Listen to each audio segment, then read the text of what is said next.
Hello. Hello. Hello, hello, hello. Hello, Hime. Hello, Konnichiwa. Oh my god, hold on, you're available. Okay, let me... Alright. Hi! Oh my god, it's been a while. It has been a long time, guys. Should we introduce the show for those who have never been to a dear Shiina and Rie show? Yeah, it's been like almost exactly 2 years since our last episode, I think. Really? Almost exactly. Oh my god. I think so. The last one we did was the off collab one in Oh yeah. when we were in the Phase coffee shop and there was a bug. I remember that. I distinctly that was one of my formative memories. Cause oh my god, that was crazy.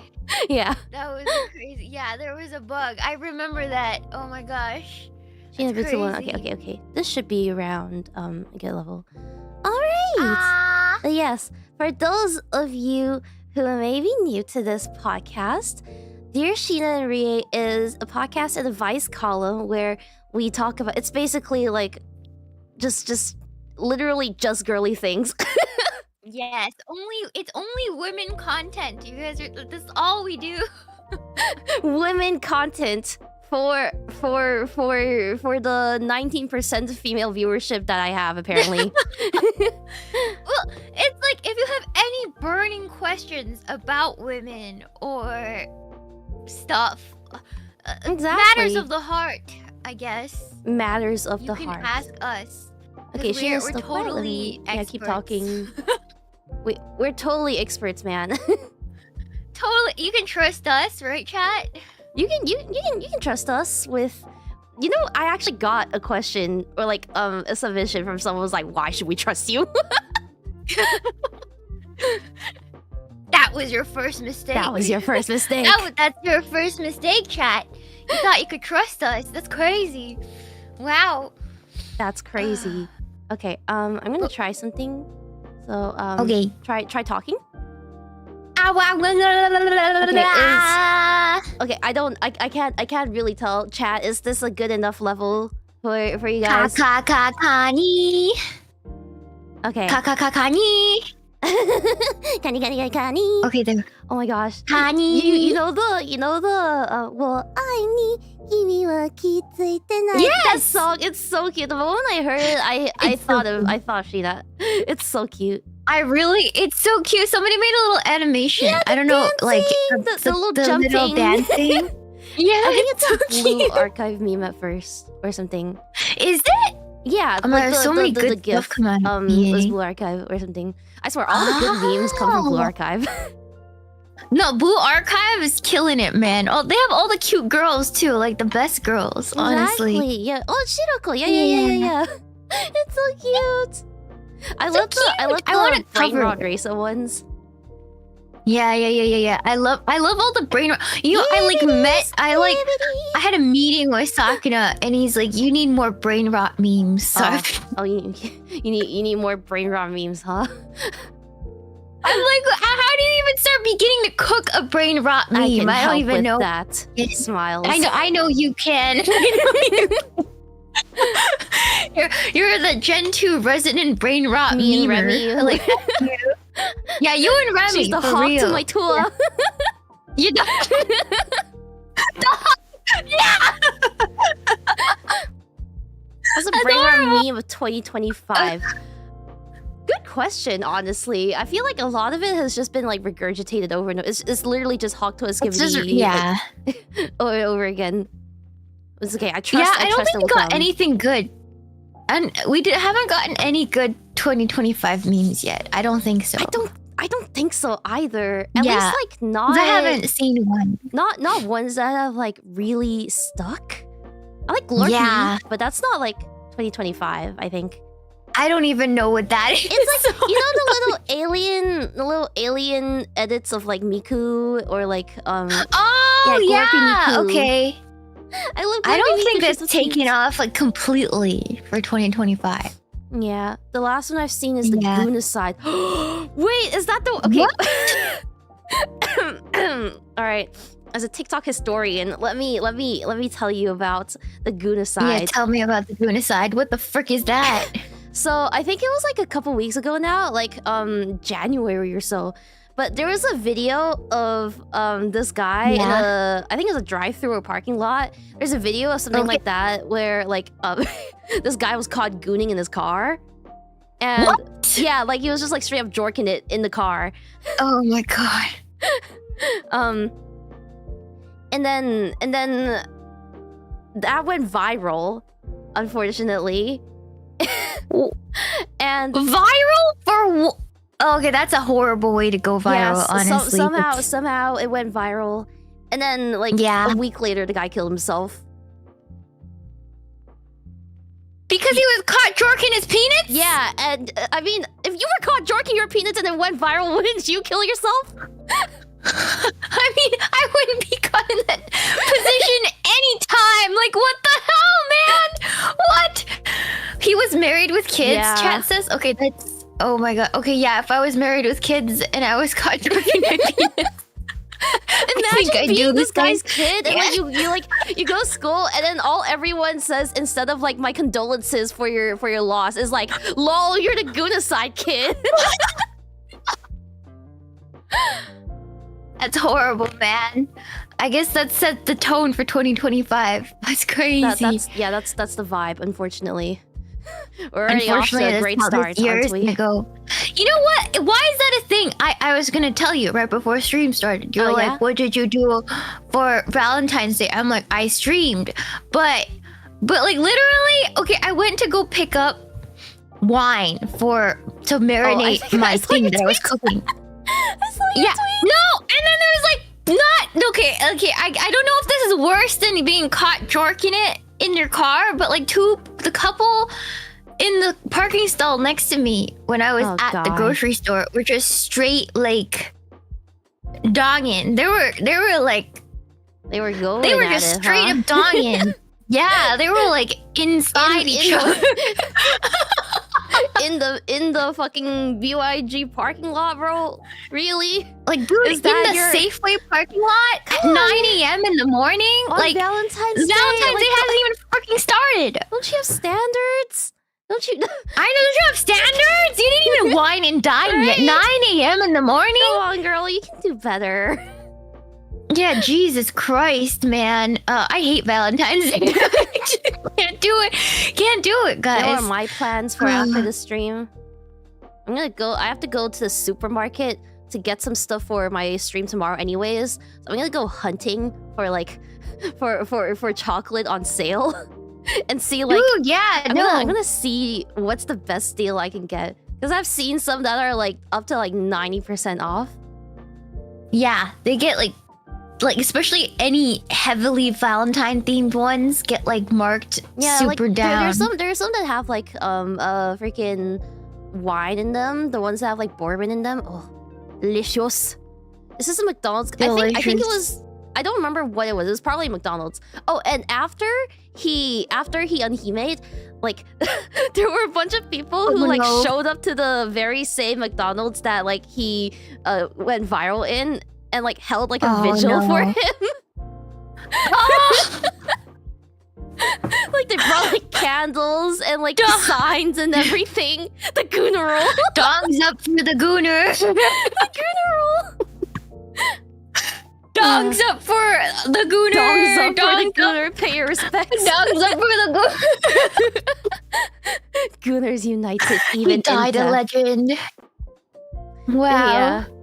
Wherever he is, I hope he's smiling down at us as he jorks it, or whatever. At least he will never be caught jorking it ever again. Yeah, maybe by God, but that's between him and God. Okay.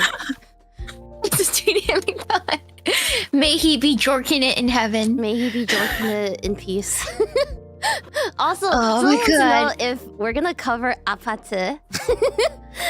Oh my God, we should. I hate that song. I don't even know how it goes. Like the English. Kiss your face, to your phone.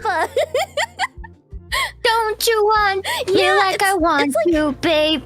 Don't you like? I don't know. I forgot how the words go. Like it's like the same genre of like, you know, like Bang Bang, by like Jessie J, or like Happy by Pharrell Williams or whatever his fucking name is. Pharrell Williams. Yeah. Like it's the same. That brand of catchy pop brain rot song. Yeah.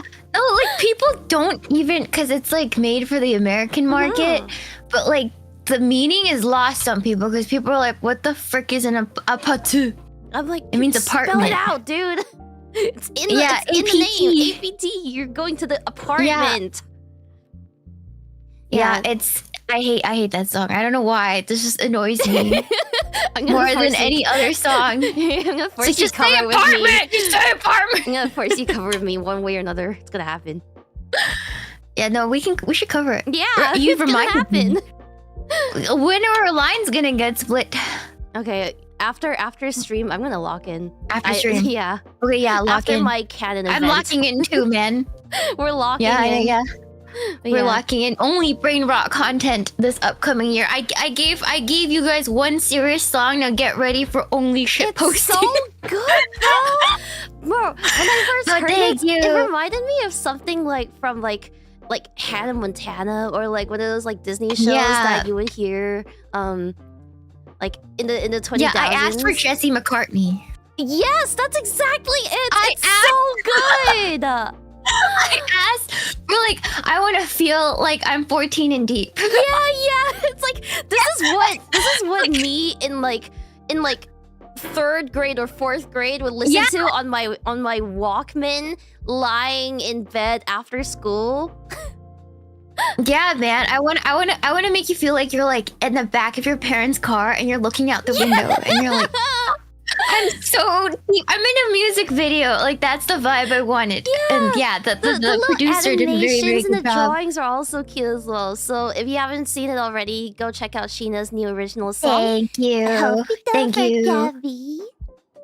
Yeah, it's I wrote it when I was mentally going through as most art does. As most songs are. Yep. Yes. Yeah. Oh man. So when's your next song gonna come out? Are you gonna get another original soon? Oh man, okay. I have like a couple in the works, but they're all in like varying stages of limbo right now. Of doneness. Yeah. I see. I basically put everything on hold for Valentine's Day for yesterday. No, for real though. For the past like week or so, me and Cece have been trauma bonding over the visual novel.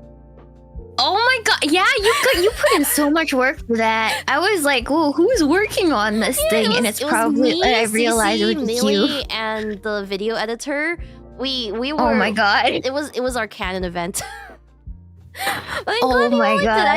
I hope we can put out some more similar things like that. Like, I really like the idea of doing like interactive games with chat, like the one we did with Rooney. That one was really fun. Yeah.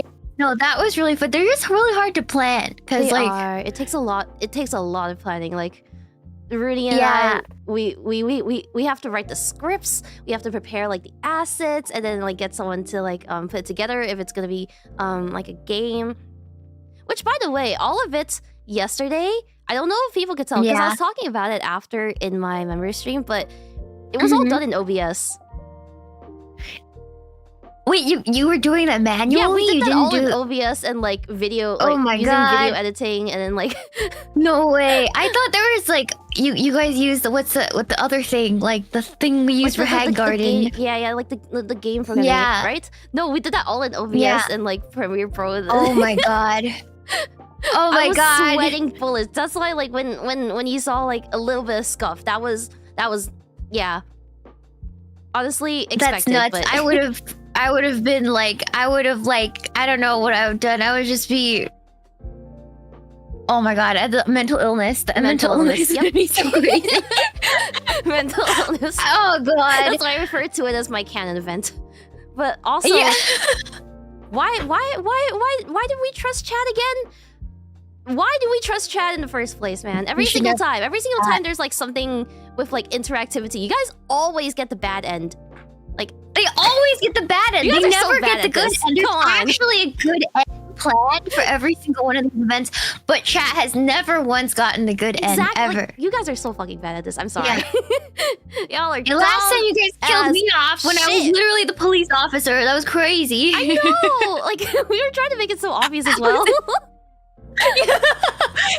Why do you think we're here? Exactly. That's why you need to come to our podcast so we can tell you to think like a woman and pay attention to think like details. a woman. Yes, details. Yeah, write your own lines. Oh my god. For Rooney's one, she had it pretty much like just the outline of like the plot. Yeah. So we ad-libbed according to like the plot. For my one, it was a full-on script because it had to be shown in text, right? Yeah.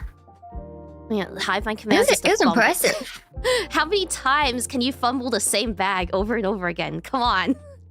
You'd be surprised. You'd be very surprised how much times you could fumble the same freaking bag. Honestly, yeah. I swear to God. While I was going through tomorrow's like for the submissions that you guys sent in, a lot of you guys were describing like how you fumbled and like how to not fumble a girl.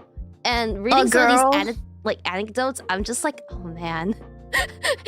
I'm not even a girl. Like I'm not even a girl in the scenario, but I'm getting mad. Yeah, don't worry. We chose some, density. We didn't choose any that are going to expose people too much or like dog on people too much. Yeah. A lot of them are like general get it. themes, We're all and little we've all fumbled before, okay? I've played these games before. But sometimes fumbling is a positive. Because it can lead you down paths that you never intended to take before. Who knows? I fumbled my way out of how do you say, like a gay love triangle. A what? I didn't know that I was in a gay love triangle. And I fumbled so hard that situation. Story time. No, okay. So I told you guys, okay, my chat knows about Jessica, okay? But basically there used to be this girl who was like friends with another girl, and they, I guess, both got close to me, and I didn't know that one of them like had intentions because I never had any gay thoughts at that point.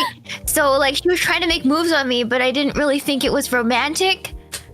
And she started hating me. That's kind of how most like WLW relationships go. It's like, are they being nice? Like, are they hitting on me, or are they just like being nice as like a girl, right?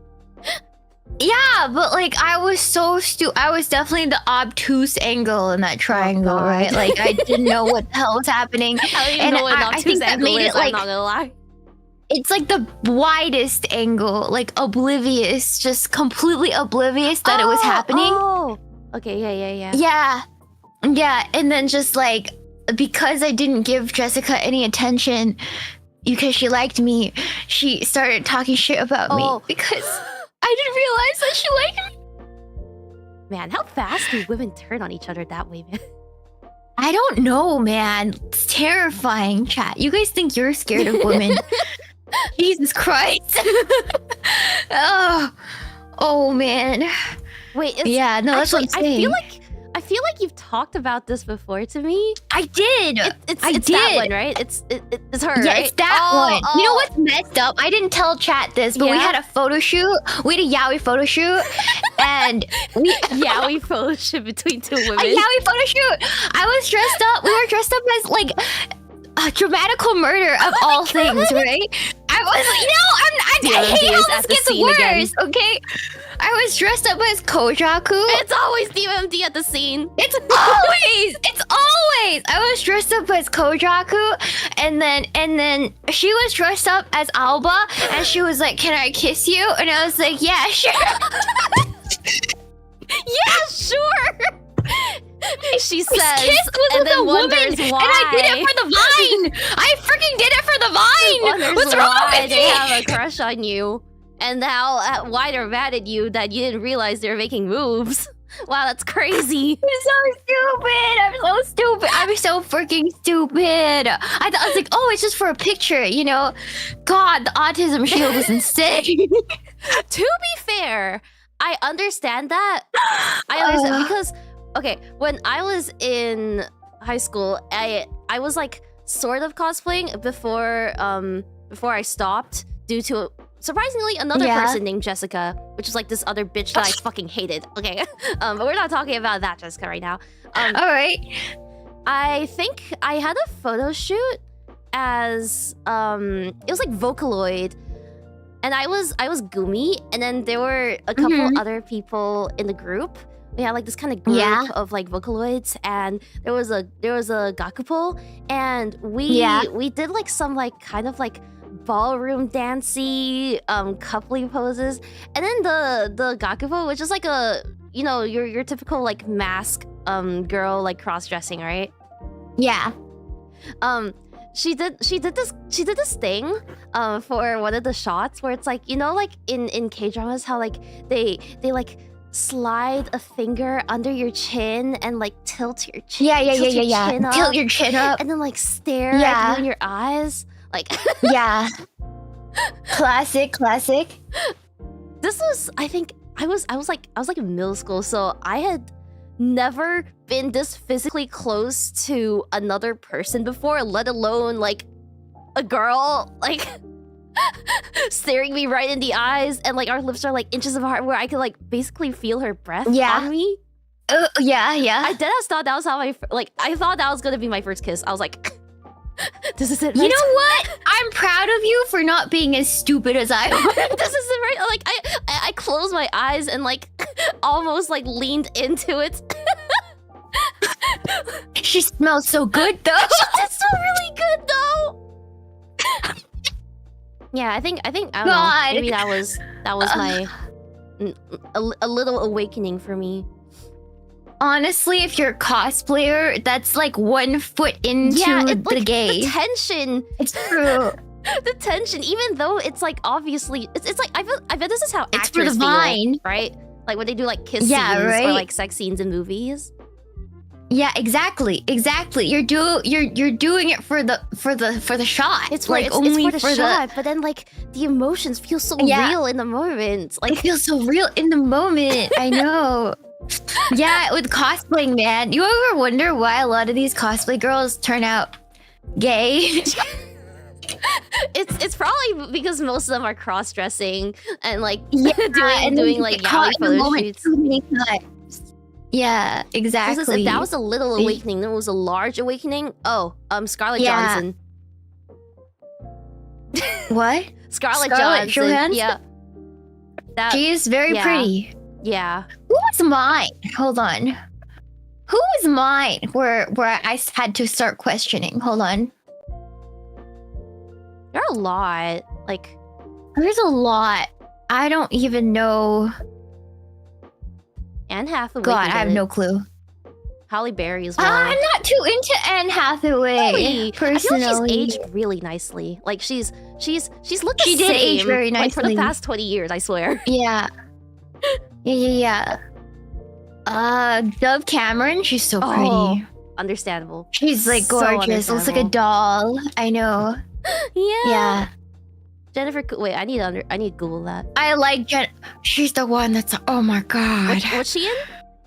Or like what has she been in? She was in do you remember Cinderella story?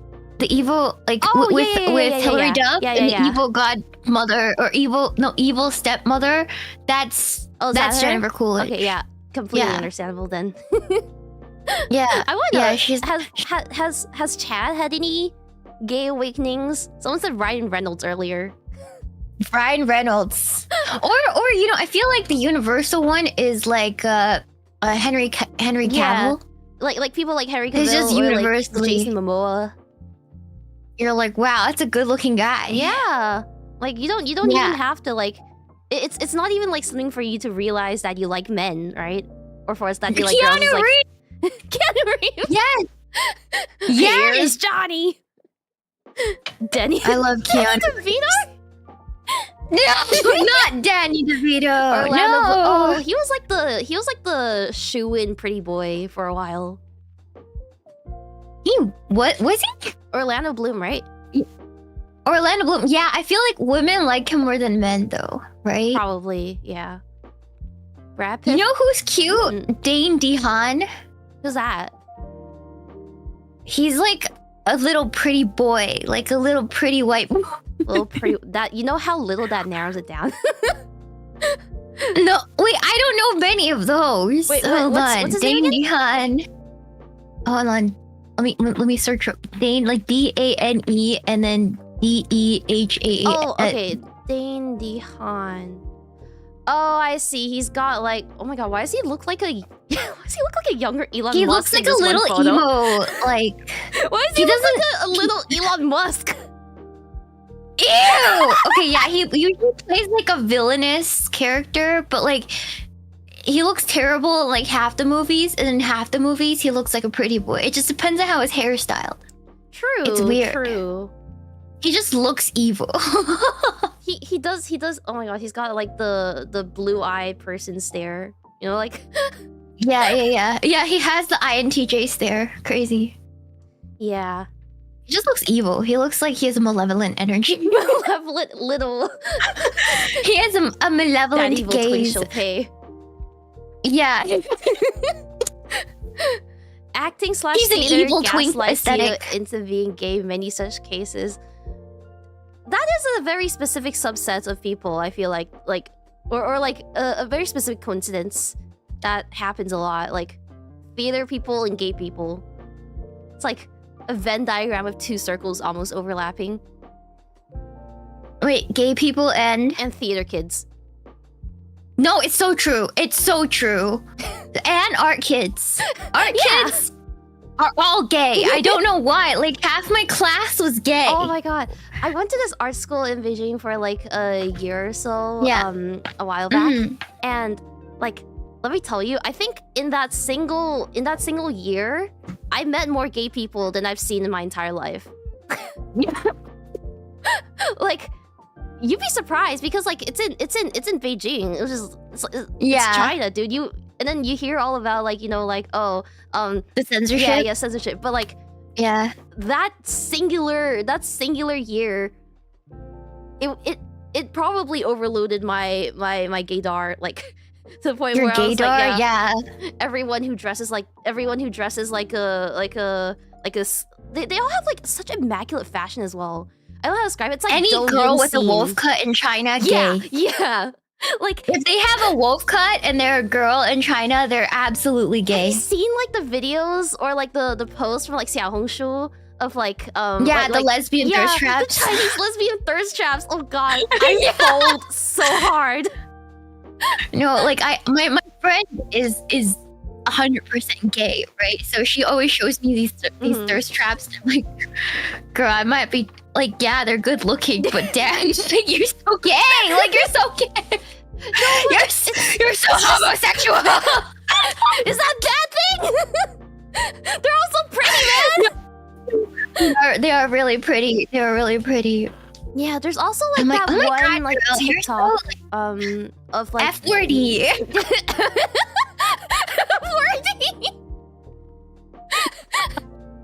You know that image of like the Pikmin standing in the water, like I'm F? Yeah.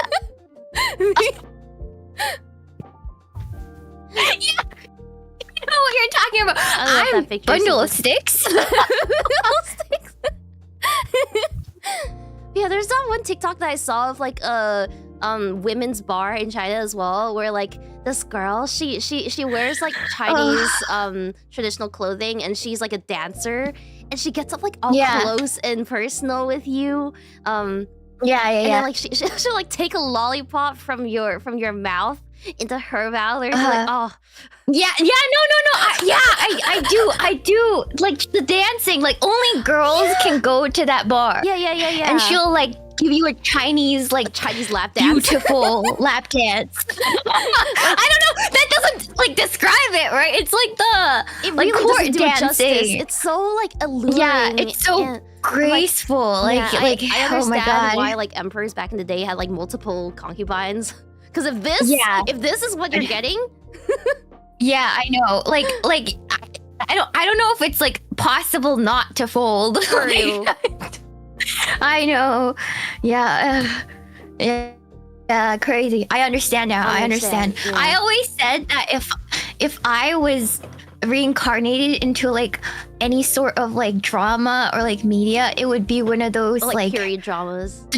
Period dramas where there's a bunch of concubines and I'm the one that's sent to the cold palace because I'm not able to have a child. Yeah. There'll be a scene with me with the teacup, like shaking the teacup, like not the cold palace. My grandma's actually like in the background watching one of those period dramas as we speak. Oh my god. You do not want to be a background character in that show because you'd be a eunuch. Yeah. Chat, don't wish for that. Don't wish to be in the same drama as I do because you'd have no pee-pee. You have no idea what they did to what they did to men in like the royal courthouse back then. Oh, a eunuch, like you know, the snip. Just snip, because in the palace where they keep the back palace where they keep the concubines, no other men can enter except for the emperor. So all the men that work in the concubine palace, yeah, they get the chop. Yeah, and it's not like they knew how to do vasectomies back then, so the entire thing had to go. The entire thing had to go. The whole D&B. Yeah. Eunuchs has so much power at points in history. I feel like a lot of them just ended up becoming concubines themselves. I've read about yes, the Chinese yaoi. Yes, Chinese the real Chinese yaoi. Exactly. Yes. Oh my god. Yeah. No idea how powerful, like how popular that specific genre of like wuxia yaoi is in China. I told them about it. Yeah, I did. I told my chat about it. There's a whole other world. I think like some people have probably seen like the more famous ones that crossed over to like Western audiences. Yeah, like Heaven's Official Blessing. Like Dan Mei and that kind of stuff. But it's literally everywhere. It's everywhere in China. It's crazy. Chinese yaoi. Yeah, I know. It's crazy because like it's technically not allowed. Yeah. It's not allowed, but I told them there's like this website that in China just like made just for like this Chinese BL stuff, right? And the website, it's pretty tame. It's just boys kissing and stuff, right? But then they were like, oh, you can't do that. So they took it all down. They waited like a year. And then they put it all back up. But this time with like sausage in hot dog bun action. Like on the front page. Oh yeah. Yeah, they doubled down. Power to them. Yeah, they doubled down, man. People are silly everywhere. I swear to God. They're just really good friends, man. They're just really good friends. They were roommates. There's like cycles to the censorship. There's a lot of things you can get away with in general. It just all boils down to like if the government like gives a fuck enough, like if at that particular moment in time. Right? Like if the new intern they hired to monitor like internet activity is feeling like a suck up, or if they're too busy playing like Chinese League of Legends, then it passes censorship. Yeah. It's true. No, that's literally what happens, right? And then the ones that don't pass censorship, those IPs are waiting for Gay Jesus, aka Japan, to come and Chinese Gay Jesus. And to buy the IP so they can release it in Japan. Imagine being hired as the yaoi intern. Yeah, imagine your job is to just like look for like illicit yaoi on the internet. Yeah. Hire me. The stream gives you overall information. No, JK, don't hire me. Don't hire me. I'm just gonna hide all of it. Hire me. I would gladly be paid to look at yaoi all day. That's exactly what I do. All day. Anyways. They're gonna be like, did you find anything? And I'm like, no. I didn't find anything. It's okay. We'll get him next time, Chief. We'll get him next time, Chief. I feel like some people can't comprehend someone being able to recognize attractive qualities in the same gender without wanting to bang. I don't know, man. I think like attraction is confused a lot of time. Like a lot of the time, yeah, you confuse attraction with like romantic feelings for someone, right? I think so. I think especially when you're younger, like you can confuse like just attraction for like actual feelings, infatuation versus like love, right? Exactly, because like there's people you can find pretty or attractive, but that doesn't mean you're romantically interested in them. Exactly. Does that make sense? Yeah. Like it's okay to admit that you find like Ryan Gosling attractive. doesn't yeah, it doesn't mean you want to stick the sausage in, you know. It just means, man, that's a good looking person, you know. Exactly. Just admire admire the beauty.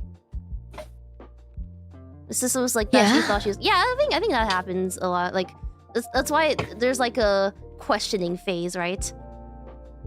A questioning phase, yes. You can find all those people in VR chat. Yep. Sometimes to practice our masculinity, my friends and I order a bunch of fried rice and then put blindfolds on and eat the fried rice without using our hands. It's like a...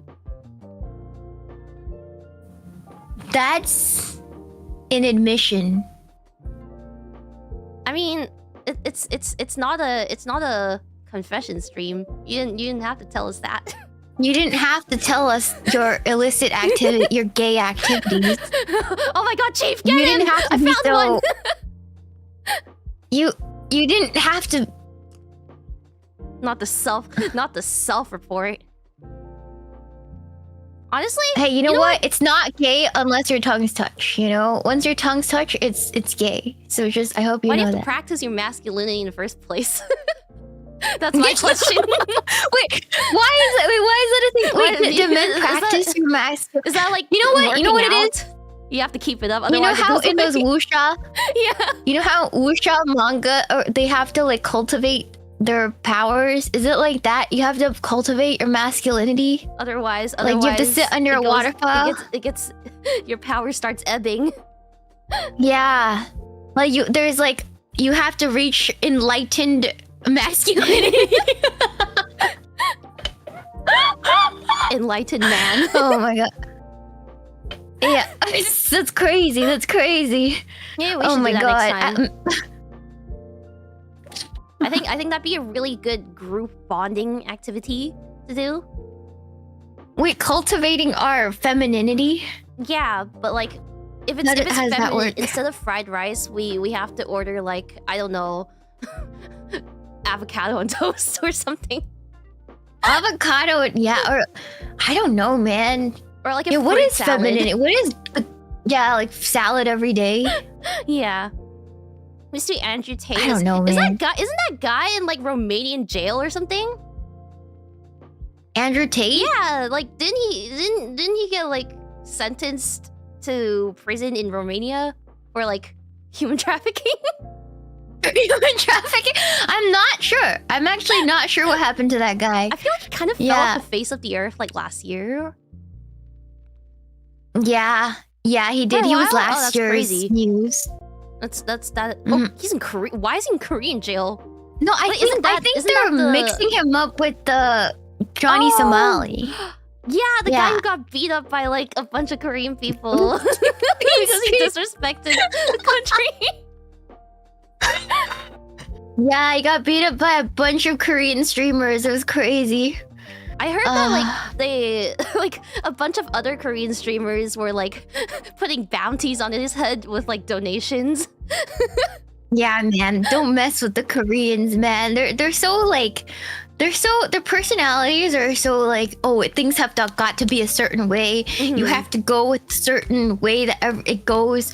If you like defect from that, you must be hammered down, sort of like society. Very like, what's the word? Patriotic, I think. Like very if you shit talk your country, like it's over, you're getting jumped. Yeah, jail was that guy's saving grace. Otherwise, he would probably got killed. It's all funny until the Bruce starts speaking Korean. Yes. Also, to be fair, I can confirm I'm straight not gay by making out with cute twink man and doesn't want to go further in. So the experimentation phase. I see. Oh, I see. You know, you didn't have to like confess. You don't have to tell us that. Like. Yeah, you didn't have to tell the world. You know, like what if you find out later that you were just experimenting, and then people find out, oh, they watch this stream and they're like, oh my god, this guy that I made out with actually isn't gay and was just trying it out for the sake of things. Oh my god, I'm so hurt. And then I was just a tool. I was just a tool for somebody else's like self-discovery. That feels terrible, man. Man. Man. I feel like I've actually been in that position inadvertently, like without knowing it. Yeah. Like, again, when I was in high school, there was this girl that was in my class, and I actually talked about this earlier. It's kind of crazy because right now she's she's dating my cousin who is 5 years younger than me. Okay. and she used to bully me. But then I found out that like apparently like one of the reasons why she was always so mean to me was because she had feelings for me, and she was trying to like. Why would you like this? Yeah, why would I like this, man? Like she was trying to like get rid of them by like bullying me, and like after she realized like, oh, maybe I'm not actually gay and I just hate this girl. And she went back to like bullying me normally again. Yeah, I hate how like common this is. That's crazy. That's insane. Yeah, like, that women would bully each other like that. It's not even like just like a women on women thing. It's like sometimes like when girls like you, they're like mean to you for no fucking reason. It's true. It's true. No, I told my chat about how in high school, like, I had this crush on the short king. And short like, king. I was so mean to him. Understandable.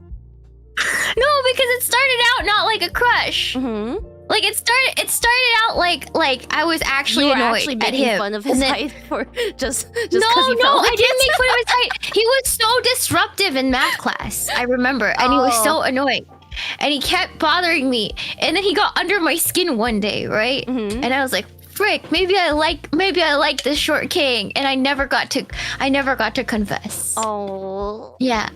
Oh. Yeah. No, like it started out like, yeah, I just did not like this guy.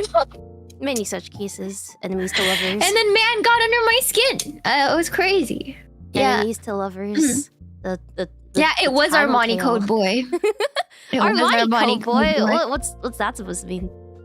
Because he wore Armani Code every day. Is that a perfume?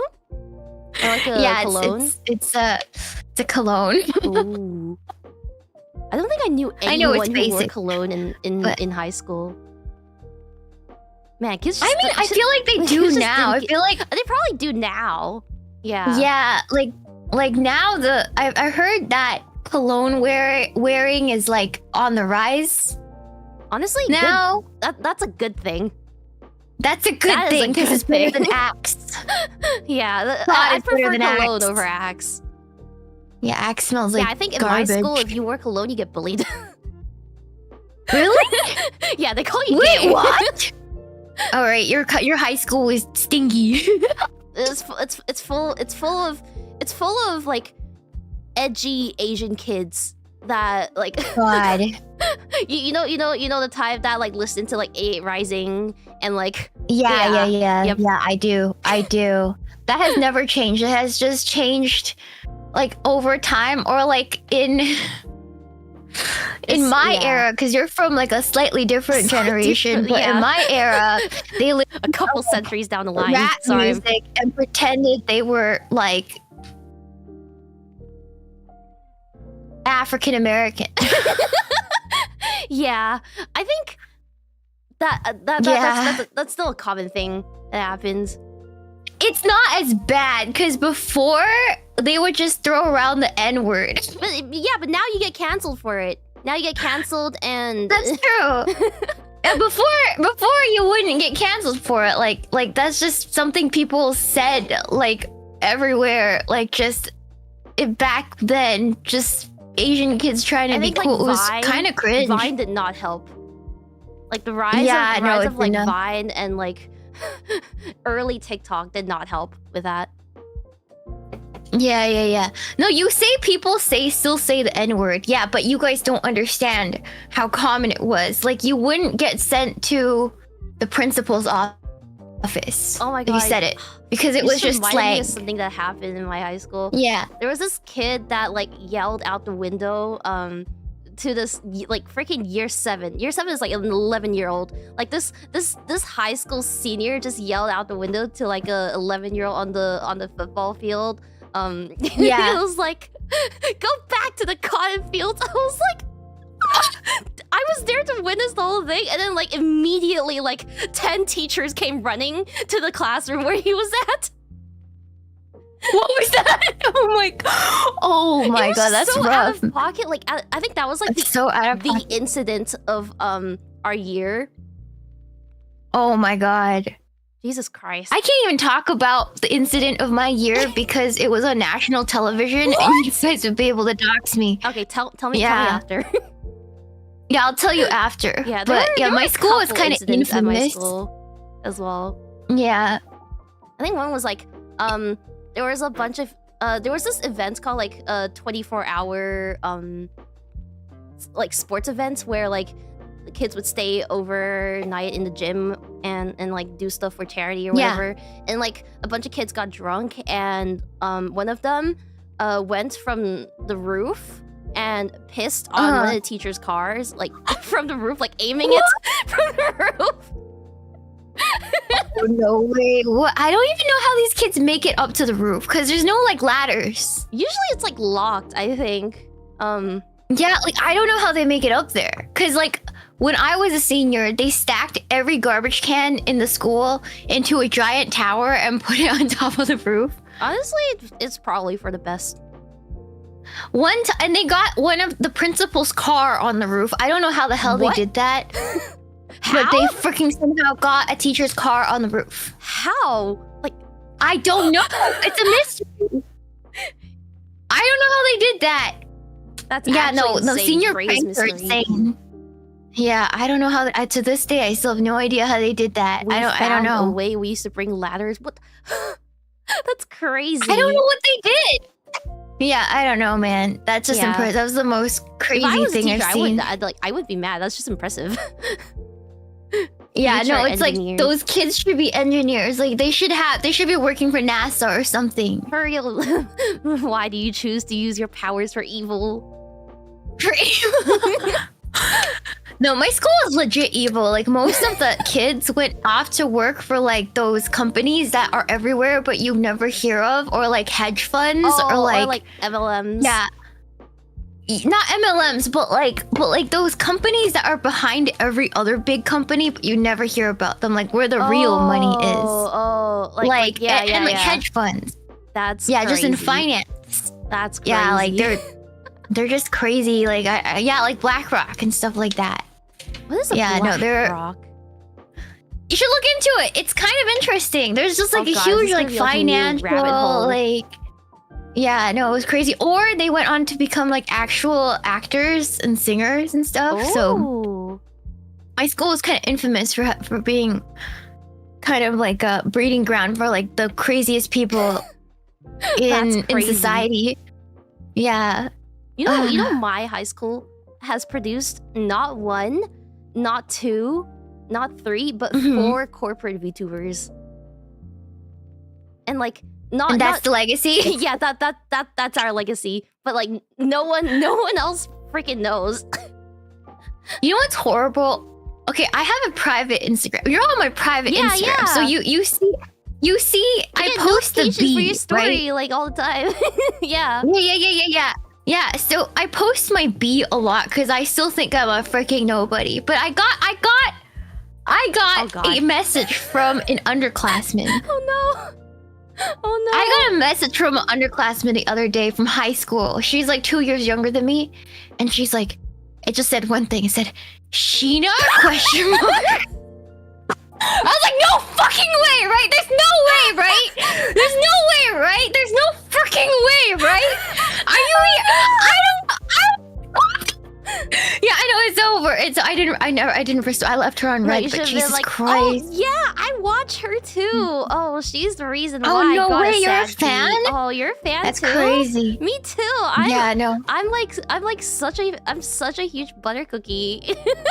Yeah, that's so crazy. Yeah, what's your favorite stream of hers? You know, Busted. Yeah, I really like her singing too.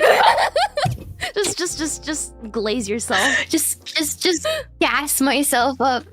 Maybe oh she's my watching god! right now. Yeah. To the girl reading this. Oh my god. Yeah, no, insane. Jesus Christ. Yeah, that's one of my fears. Like someone I know will come up to me and like go like, Hime? No,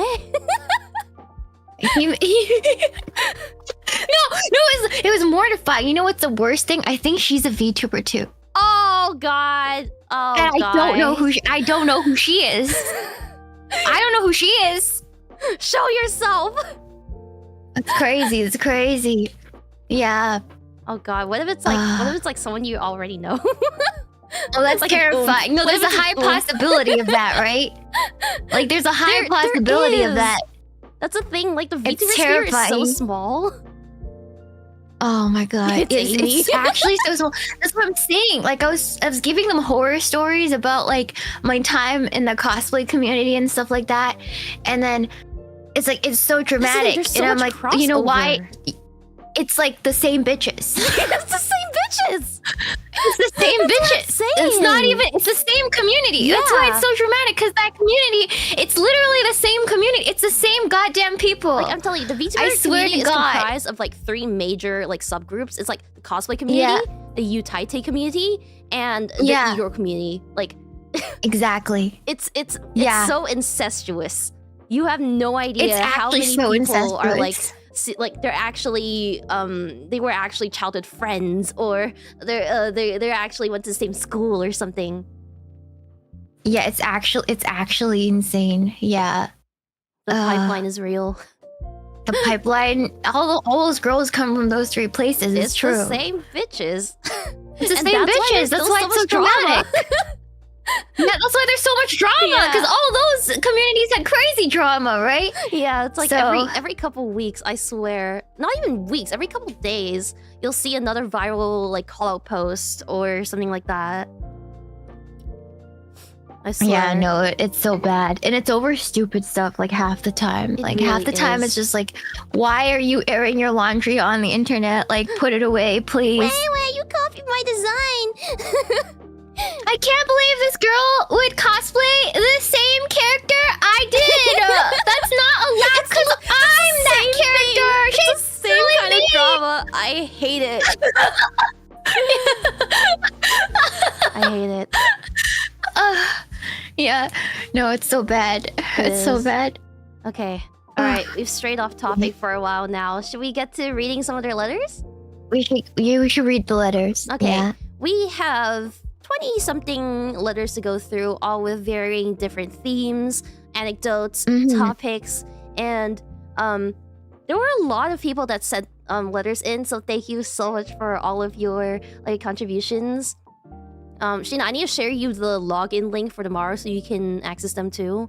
Okay, Yeah, yes. I'll give that to you after stream. But thank you guys so much for sending in your letters. It was actually really nice reading through them and like choosing what to put on stream, because it seems like a lot of you guys have the same like issues. The same questions. Or like the same experiences. Which, I mean, I guess like because you guys are all from the same like how do I say this, like genre of people, like or like the same kind of social group. Like you guys are VTuber you mean fans, men? right? Yeah. Yeah. Weeby men. So You mean? yeah. Did you mean men? Oh, did I mean men, but more specifically like VTuber fans that are in their like either mid 20s to like late 30s. Late 30s. Like the demographics don't lie, okay? Men. It's true. It's true. Okay. It's true. Men. So yes, you. I'm talking about you, the girl reading this. The two girls in this chat right now. Yeah. Over here. Shout out. Shout out. The 18%. Shout out. Yeah, the 18%. Mine went back down. Like at the highest, I had like 20-something%, and now it went back to like 2%. No. What did you? I know. What did you do to bring it up to their like a specific stream or like? I have no. I think it was the shorts, to be honest. Oh, it might be a short, honestly. Yeah. Same traumatic origins that brought them. Yes, being born. Being born. Yes. Okay. Let me switch over. Let's head over and read some letters now. Let's see who is our first poor unfortunate soul. Okay. All right. I'll read this one and then we can alternate. Okay. Dear Shiina and Rie, it's been a year since I got out of a long-term relationship. Honestly, I wish I could say that it was a toxic relationship to make things easier, but it wasn't. She was wonderful, and she still is. Like a comfy mug of hot cocoa by the fireplace during winter. The breakup was very sudden. It happened on a random Tuesday, and she never told me why. She just told me she'd been doing some thinking, and then boom, I'm single. She's currently not seeing someone, and I guess that's what makes it even more painful. It left me wondering if I did something wrong or what. Truth be told, I think I still love her. I think I always will. Most of my friends have been telling me to block her so I can get the peace that I need, but I just can't seem to do it. Something's holding me back, so maybe a few more opinions from other people will help me decide. Yeah. I'm so sorry, man.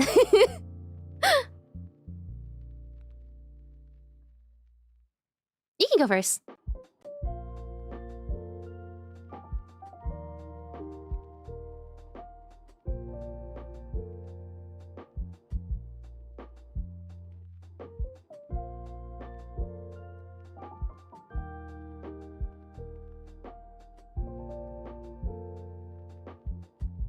Oh, wait. Oh, crap. I don't think I... Okay, wait. Hello? Oops. Okay, there she is. There she is. Yay. I'm so sorry. Sorry. Okay, I just want to say... Alright, let's start with... I'm so sorry, guys. Alright. So I just want to say, first off, sorry that this happened. I know how it happened probably makes you feel as if there's like...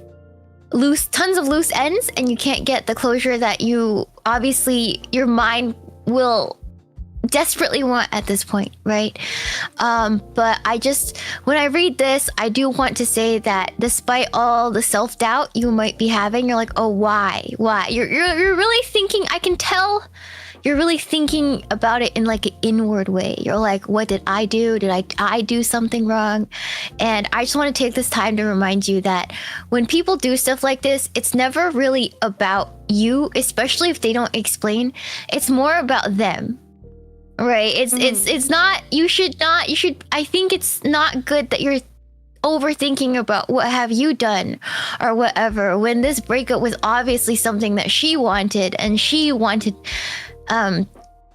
So I just want to say that I just want you to stop that cycle of blaming yourself, because this is a case where it's something she wanted and maybe she doesn't even understand why. Maybe the reason could be as simple as it just didn't feel right for her, and maybe there isn't a satisfactory answer. But you, Adnan, you should stop blaming yourself, because if it's something you needed to worry about, she would have told you. And if she didn't, then you need to, I think, have a little bit of love and respect for yourself more than you love her. And realize that that's just it. There's nothing defective about you. You might have not even done anything wrong. And I do think your friends are correct in that you need to get some peace, because if somebody can drop you like that, then... And she did it as respectfully as she could, right? She didn't cheat on you, I'm assuming, or that stuff like that. Maybe it just wasn't right. She's not the right person for you, because the right person for you will like you back and will be committed to you till death do you guys part. So in this situation, I do think the act of continuing to keep her thinking about her and blaming yourself is holding you back from meeting somebody who will love you both ways, right? Yeah. And I know it's easier Very said well than put. done. Yeah. And also, welcome raiders. Sorry, I didn't want to interrupt during Sheena's response. Yeah. But go ahead. Honestly, I can absolutely relate to, like, you know, suddenly not being able to get closure from something, and it like holds you back in life a lot. Like, it hurts not being able to get the answers that you want or need, and, like, you know, watching them live on life as if like nothing happened, and that like they could just move on so easily while you're still stuck here in the past. Yeah. But your friends are right. Sometimes you really have to take things into your own hands and kind of like force yourself to accept that, like, you know, sometimes things just don't work out. And yeah, at least she didn't cheat on you, so I think a lot of I know it people, sucks, but yeah, a lot of other people also had similar experiences from when I was reading the letters. Like, sometimes it's not because of something that you do, or like something that you did wrong, or something that they did wrong, but sometimes things just don't work out, and it's really hard to tell that to someone you love or used to love. Maybe if you fell out of love, like how do you even bring that up to someone, right? Right. But yeah, go ahead, sorry. No. I was just gonna say, like, yeah, it's you need to find your own peace, whether that's with someone else or on your own. But holding on to like a door that's closed a long time ago is not going to do you any more good. And it's only oh, absolutely. Yeah, absolutely. Like, I think a lot of things, not just in love, I think we're trained to look for neat endings. Like perfect, clean endings to things and meaning to everything that happens. But I think a lot of things in life don't really have satisfactory or meaningful endings. Yeah. If that makes sense. Like, things that don't make sense happen all the times. Maybe it's just on a whim something would happen to you, and you can't be blaming yourself for that. Like, we don't like not knowing why, but you got to get comfortable with it. Especially if somebody doesn't tell you about their feelings, or like how, you know, you might have affected them, or like, you shouldn't punish yourself by like just rolling around in your anxiety, right? Without somebody first telling you. Like, if nobody tells you anything, then you should just let it be. I think that's a thing. It's like a skill you get as you age more, is the skill to just let things be and be okay with just letting things be as they are. Maybe there is some things that you shouldn't. Explanation for leaving him. You don't leave someone for no reason with no talk or explanation. That's not acceptable. See, we don't know the full story though. I'm assuming that, like, yeah, she did talk. Like, they did talk. It's just like not an in-depth going like, oh, I left you because you did this or because of this, right? But in general, I just think if you live with the philosophy that, like, you know, you don't need to expect things from people, because then you will just inevitably get disappointed, because not everyone is going to give you that closure. Exactly. Yeah. Right. Like, I don't think anybody owes somebody an explanation. I don't think that's a healthy like, it'd be thing nice, but to think about. That's just life. Like, honestly, in a perfect world, yeah. Like, you should definitely explain things when you do something like that. It's 4 years of life or something, right? And yeah, ideally in a perfect world that would happen. But honestly, when it comes to those things, like, she broke up with you and that's what she wants. And that's really all she needed to do. And, you know, but ideally she would tell you why. Maybe the reason isn't even that deep. Yeah. Maybe even if she told you, it would just be nonsensical. And that leaves room for argument. Yeah, argument, right? Or like wanting even more of an explanation. That's just going to further complications. Yeah, you aren't being punished. I think she's not trying to punish you by breaking up. Trying to punish you would be to either cheat on you or, you know, like just not hurtful. Do the noble thing. You know, you shouldn't feel like you're the victim because she just didn't feel like that was right. Right?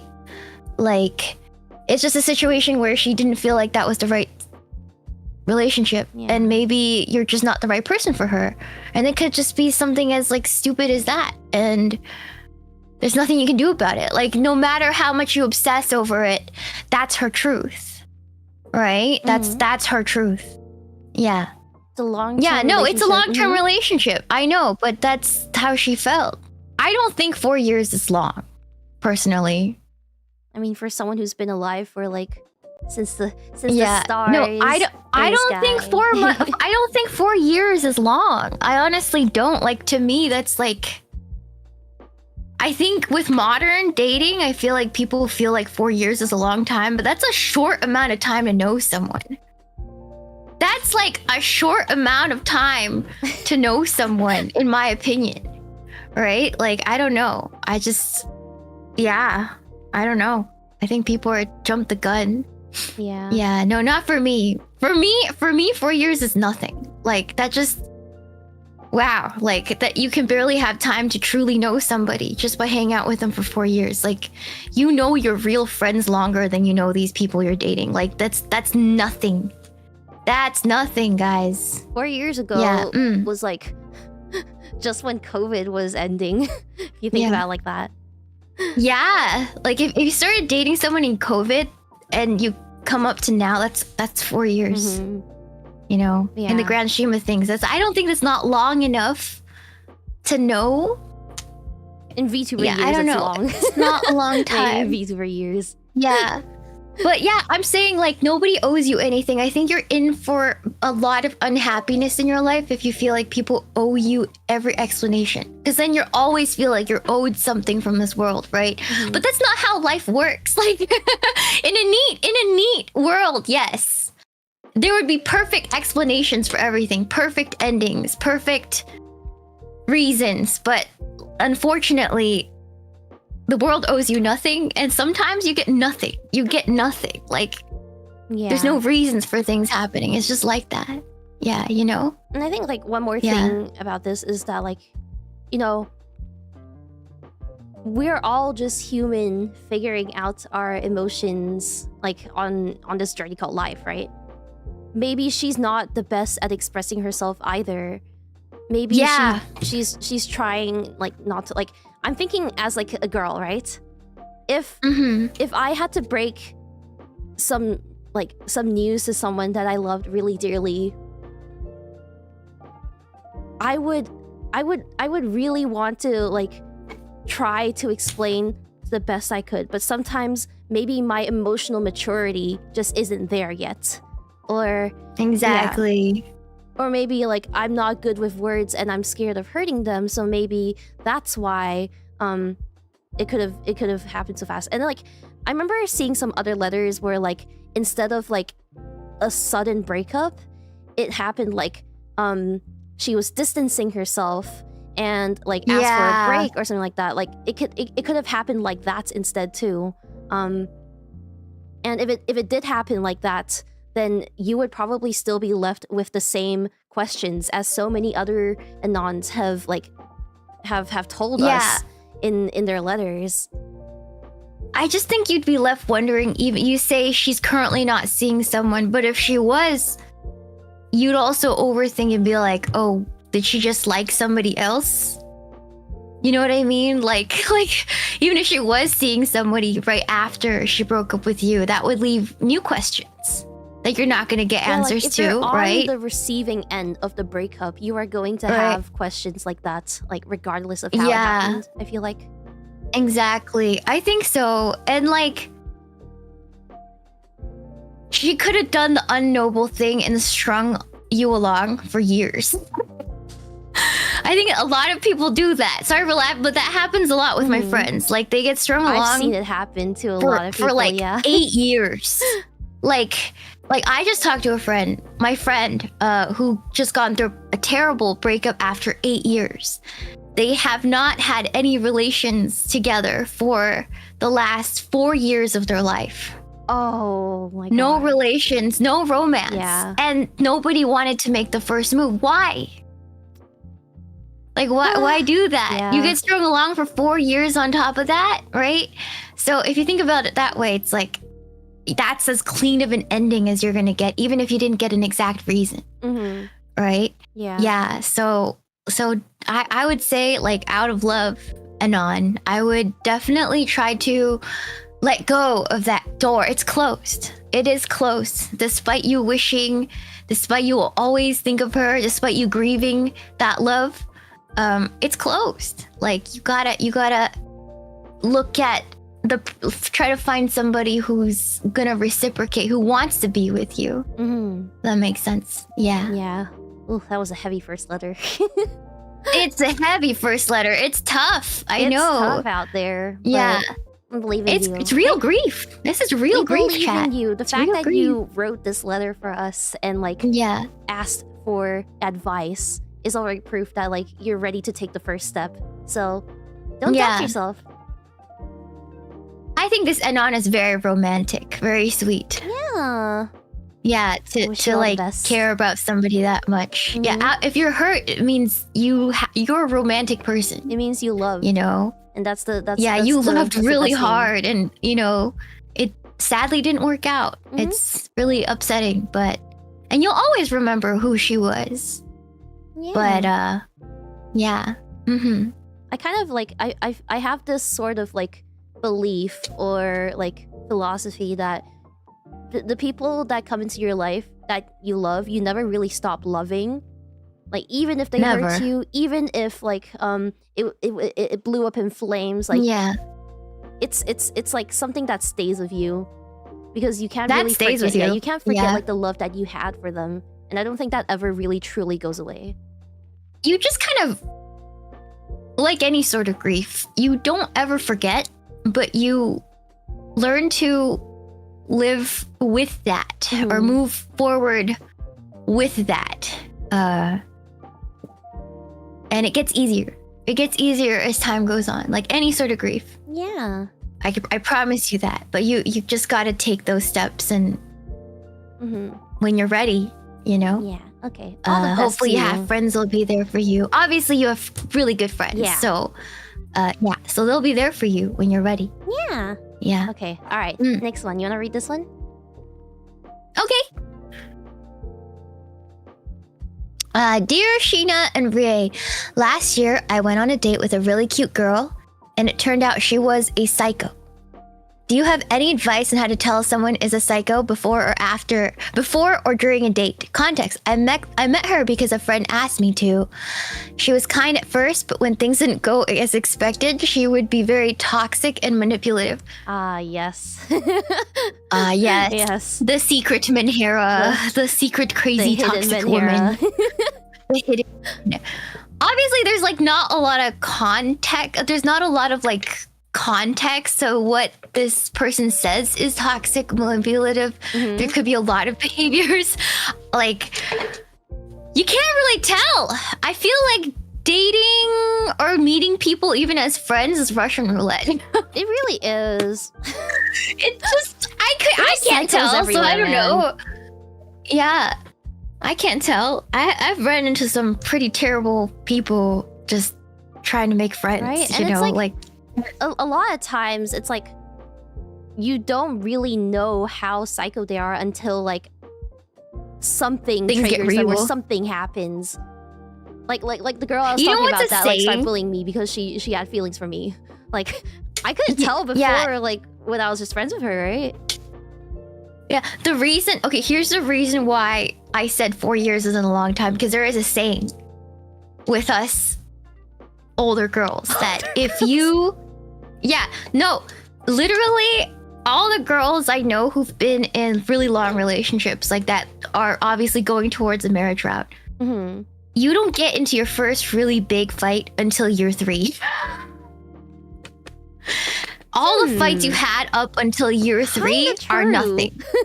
Year 3 is like when you really realize who that person is.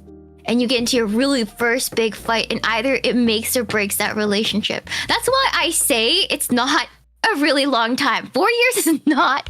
If you're thinking about marriage when you're with somebody, that's not a long time to know someone, right? If you're seriously dating 4 years is nothing. Because you won't have your first real big fight until year 3. That's the wives' tale. That's the wives' knowledge. Yeah. You know, while you're so- saying all that, I was like having a revelation because one of my best friends like literally went through like her honeymoon period for the first 2 years, and then like shit just went down after the 3rd year. She's like crying Year every 3! single day. I'm telling you, man. Showing I'm up to telling school you. with like bags under her eyes and shit. Like, oh my god, it makes sense.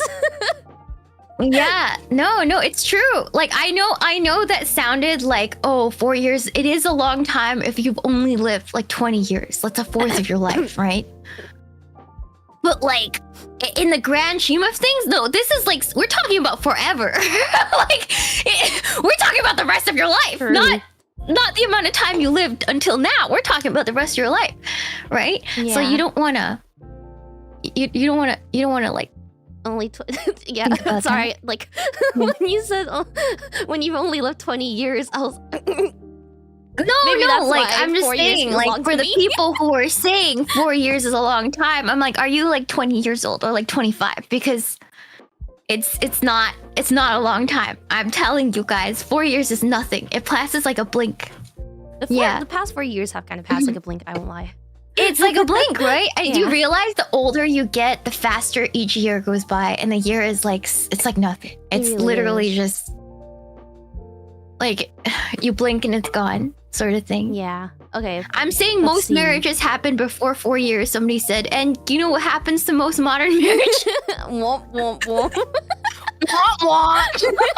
Slow down, guys. For real. Slow down. Okay, how to tell yeah, if as someone's a psycho, right? Like, You can't. you really can't. That's a thing. You can't. It's fucking Russian roulette out here. What I will say though, Yeah. some common red flags to look for. Sanrio, Common red flag. Sanrio keychains or like Sanrio merch. Not always. We say that as a joke, but like not always, right? Like not always. Sometimes, Oh man, sometimes there'll be like fucking there'll Kurumi be girls. a really sweet girl who's into Sanrio. She just really likes cute stuff, Okay, but like depends yeah, on, it like, is. which Sanrio character. It's usually like if they like Pom Pom Purine or Cinnamoroll, they're usually like on the safe. They're usually on the softer side, I find. But then if it's like Kurumi, My Melody, so, oh my god, Sylvian, not being into Pokemon but like really liking Sylvian. Oh god. Yeah. I think like Kurumi. Also, someone said, isn't I don't know, Face I think- Alias coming on year 3? I mean, technically, we've known each other for For more than for that. 3 years, Yeah, right? More than that. yeah, we've known Yeah. each other Well, we for were over in the 3 years now. basement for like almost a year. Mhm. The So- basement. Ah, Yeah, yes, no, we were pretty there neat so memories. fast. Yeah, Like- yeah. I don't think us as alias, we've had like any like big fights, but maybe it's coming this year. Who knows? We're on year 3 now. Oh, so yeah. I think we had like a little bit of a rough patch in the beginning. Yeah. But I think things are better now, but we're not like dating. Exactly. Like, yeah, we're just like friends, you know, figuring each other out, like our personalities, see how we could like work together and like get along and stuff like that. But what I like about FaZe is that when we do get into disagreements, everybody sort of respects each other, if that makes sense. Like, even if we disagree on something, we still like, we're not gonna like block each other or like stop interacting on like on public or anything. Like, yeah, we like hash it gets hammered out really behind quickly. the scenes. Yeah, and it like patters out eventually, you know, like everybody respects each other's grind and stuff like that. I really like that. Because if she's we've been in some with her coworker now, then that's a red flag. Oh my god. I guess we're 2 walking red flags then. I can't believe this. Rie. Yeah. Oh, we're VTubers. That should That be the biggest one. Checks out. Yeah, that should be the biggest red flag. Exactly. Honestly. Yeah. That title someone's a psycho. Ask her if she's a VTuber. I really don't know how to like give a proper answer because like it's so hard to tell, especially with like some girls like they hide it very, very well until like marriage or something. Until year 3. Hide out for 3 years. Okay, I'm telling you guys, if like even if a girl pressures you to marry her at like year 2, it's too freaking soon, guys. Like you don't know her yet. Wait till after year 3. I'm telling you right now, as a woman, like just wait till year 3, guys. that's when things really, not friend zone. I'm saying like you guys can be like dating, but don't lock it in with marriage until at least like if you get past that year 3 mistake. If you do it like not do it like, but like if you get married like before that, you've been in college longer than you've been in that relationship. Exactly. Right? Or you've been in high school longer than that. High school is 4 years. Yeah. It really puts it in perspective. You know what I mean? Yeah, so take your time, guys. Like don't rush into it. If they really like you, they'll stay with you. You know, like why would they go anywhere? Like marriage doesn't change anything. I think marriage it's just like a piece of paper. Yeah. A lot of time, people who do get married, it's mostly for like the benefits, right? I think it's like a tax thing. Yeah. I don't know. Like obviously your tax thing changes, and then like I don't know, or like benefits, health benefits, or something like that. Yeah, but then the relationship itself generally stays the same. And I think from what I've seen in my friends, it like amplifies the problems. Yeah. So like, you guys like take your time. I'm saying like 4 years is a long time. Like see chill out. If you like living with them in the first place. Take it from a girl who has everyone like, who is in marriage and kids age. Like everybody, like all of my friends are dealing with it. So like just fallout. Chill out, guys. Just chill out. I know you guys don't believe me, but I swear. Yeah, like what if you marry the guy, or you marry the person, and then you find out that like they don't flush after taking a shit, right? Like. Yeah, exactly.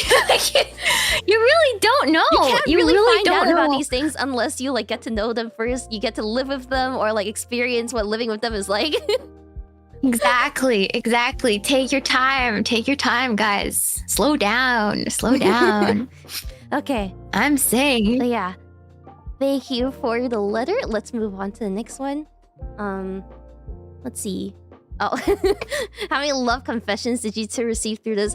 Honestly, I'm surprised by like how seriously the viewers took these. Like when I was looking through them, and you can look through the rest of them later, like I would say like 95% of the submissions were all like genuine letters.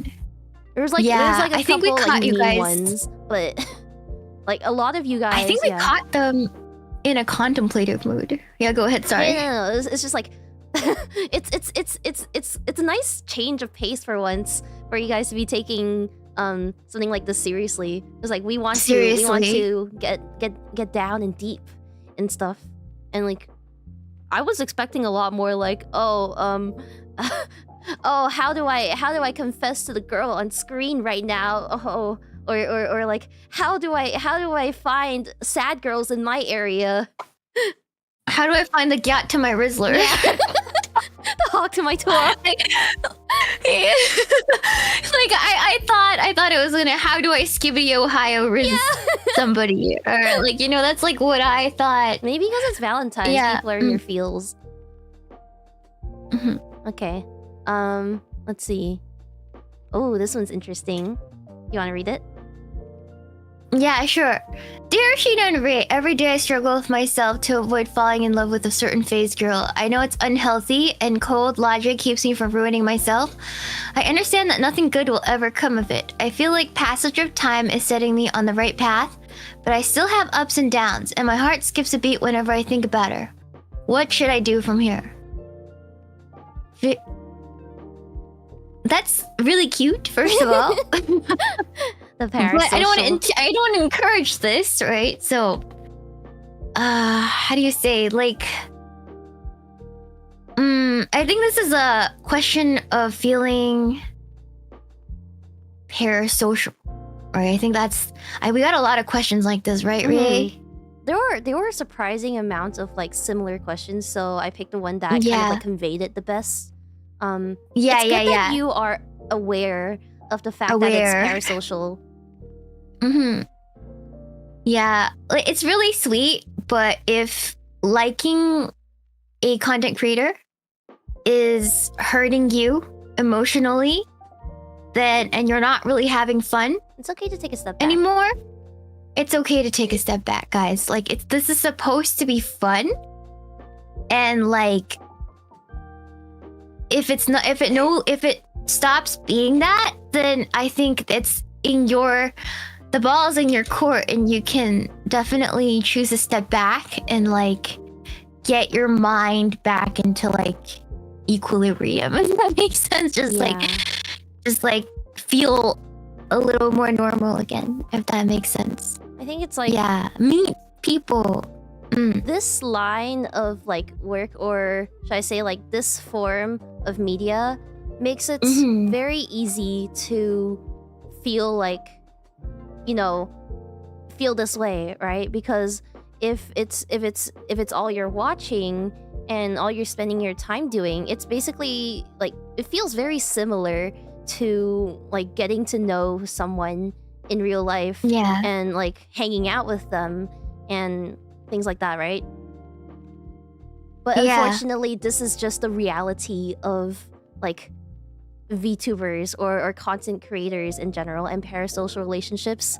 So it's good that you recognize it, and that it seems like you're ready to kind of like take it slow, or like look at it through a more critical lens.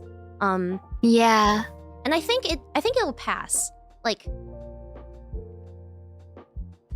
I will admit that like I have had crushes on like celebrity figures, just because I like, I would watch their interviews, or I would listen to their music and like feel like it's like, oh, it's fun to get lost in those kinds of fantasies, right?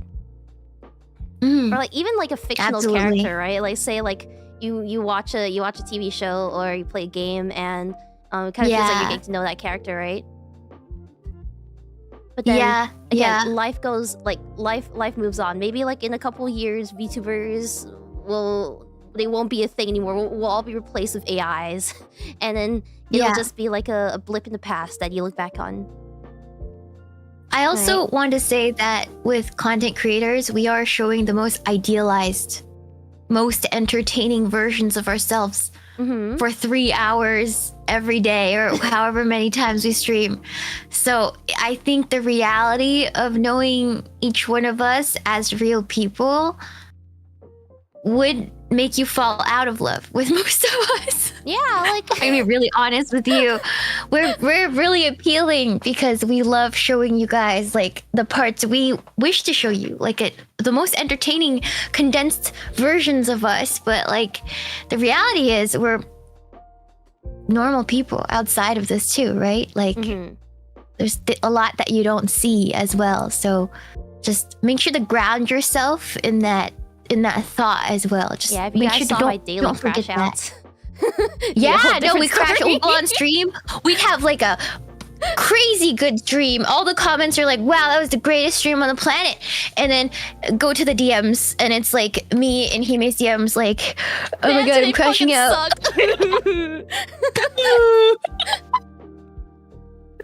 Literally the most mentally ill thoughts on the planet. Like, yeah. Oh my Just god. remember, Yeah, they all poop the too. Yeah, we yeah. we're humans. We poop too. Just remember that. Maybe that'll help. Yeah, man. Yeah. We also poop. It's true. It's true. It's true. So I'm sorry to break it to you. It's just basically some healthy grass touching will help. Yeah, and we do appreciate your love for us, and I'm really happy that logic keeps you. Yeah. And yeah, keep that passage of time going, and like, yeah. So Just know you're normal. if you overfeel for Kamiyoshi, shitpost harder. Yeah, I mean, like, shitpost harder. That's literally the answer. A lot of times when I feel like frustrated or stuck on something, I like to turn that emotion into something else that's more productive. So like if you catch yourself gossiping for your Oshi really hard at some point, like, I don't know, make a shitpost song about it, or like draw a meme of them, draw a port of them. Who knows? Like whatever helps you. Yeah. Turn whatever that helps you, energy. because us girls are crazy when it comes to parasocial like relations, and we get into Look a at character. Love and Deep Space, man. Holy Look at crap, that dude! game. It's so bad. It's like literal mental illness, and we cope by just like drawing porn. Yeah, it like That's AO3 literally what we is do. my best friend, dude. I'm not even joking. Like, Yeah, no, like for real though. It's like it's true. We just draw porn and like read fan fiction. That's how we cope. Yeah. yeah. Yeah, So, hold yeah, on. ground I need to go yourself use by the bathroom. Yeah, go for it. I'm gonna catch up Yeah, with some I'll be right supers. back. I'm so sorry. No worries. Yeah, you Oh see, god, I think I we ate poop something too. rough. Girls poop too. Okay. While she's gone, ground yourself by visualizing your Oshi taking the... Yeah, visualize that right now. We know we fall in love with Sakura, dude. Just take a step... Oh god, not Sakura. You understand? I need to marry... Yeah, I think, like... As long as you're in... You need to kind of have, like, a mindset of, like... I'm here to enjoy things, and I'm here to have fun. Kind of like treat us like, you know, fictional characters, right? Poop emoji. Oh god, yeah. See? No, she's gone to an idol meeting. Smiles. Careful with the GFE if you fall easily. Yeah, I personally think, like, you know, it's okay to play up a character, or, you know, if it's something that you actually enjoy doing. Like, oh my god. Bless you, grandma. Grandma just sneezed really loudly. If you're the kind of person that falls easily, it's a little more dangerous to you, right? So kinda gotta know yourself, know your boundaries. I think, like, I have seen some instances of, like, really predatory GFE, which I think is honestly kind of fucked up. It's like kind of like elder abuse, similar to elder abuse, where, like, you know, you're like intentionally or like abusing someone who's in a mental state, like a bad mental state, right? Oh my god, she's still sneezing. Bless you. Good lord. Yeah, at the end of the day, A reminder that we are here, like, as VTubers, we are here for your entertainment. And if you're not feeling entertained, then it's a sign that maybe you gotta step back and reassess, like, what this means to you, right? GFE is interesting because it's just a constant stream of love. I mean, like, there's, like, different types of, like, GFE, right? So there's, like, I feel like the kind of GFE for most people that aren't familiar with, like, VTubers, like, is kind of like the e-girl experience where, like, you know, you have, like, a Discord kitten or something, or, like, someone that hangs on to every word and, like, acts like they really like you, but in reality, they're just being paid to be there. But then in like VTuber terms, it's kind of different, isn't it? It can mean so many things, like, because, like, GFE could be like you're just hanging out with someone, watching movies, and it just comes naturally. Or it could be like specifically like saying some really sweet things or romantic things, right?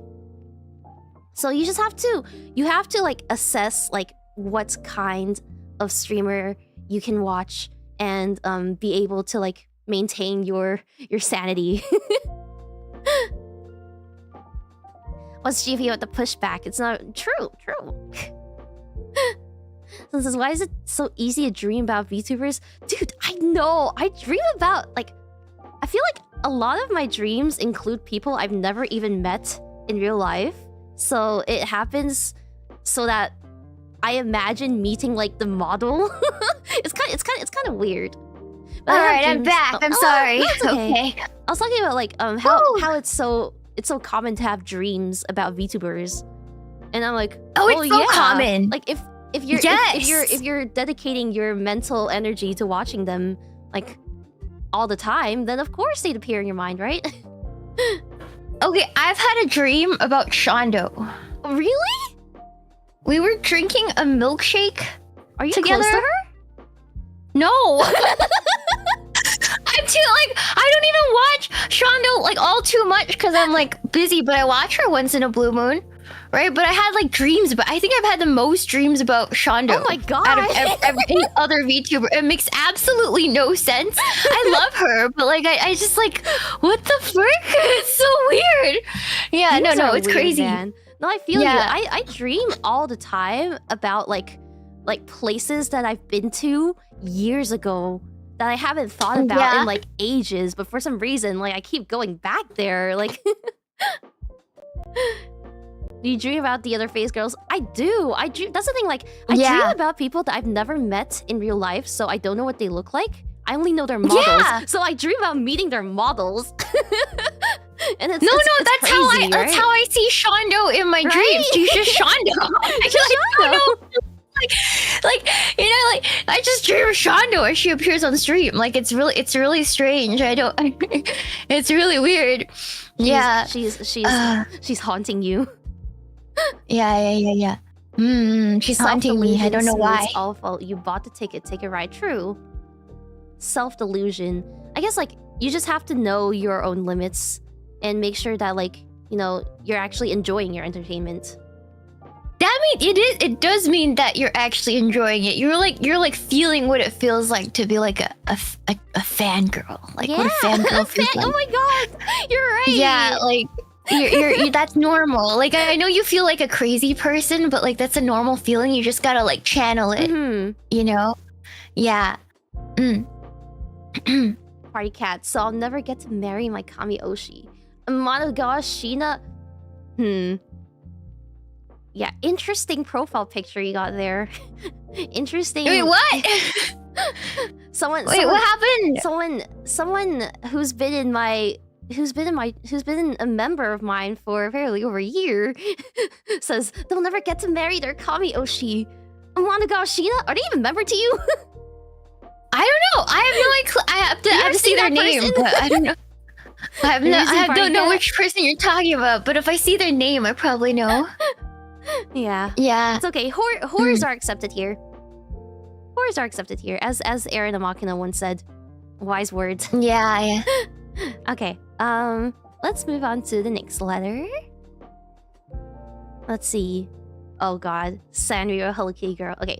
Oh god, yeah, that's the first thing I saw. Damn. That's all that really needs to be said. Okay. Dear Shiina and Rie, almost a year ago, I got out of a 4-year relationship with a Sanrio Hello Kitty girl. My condolences.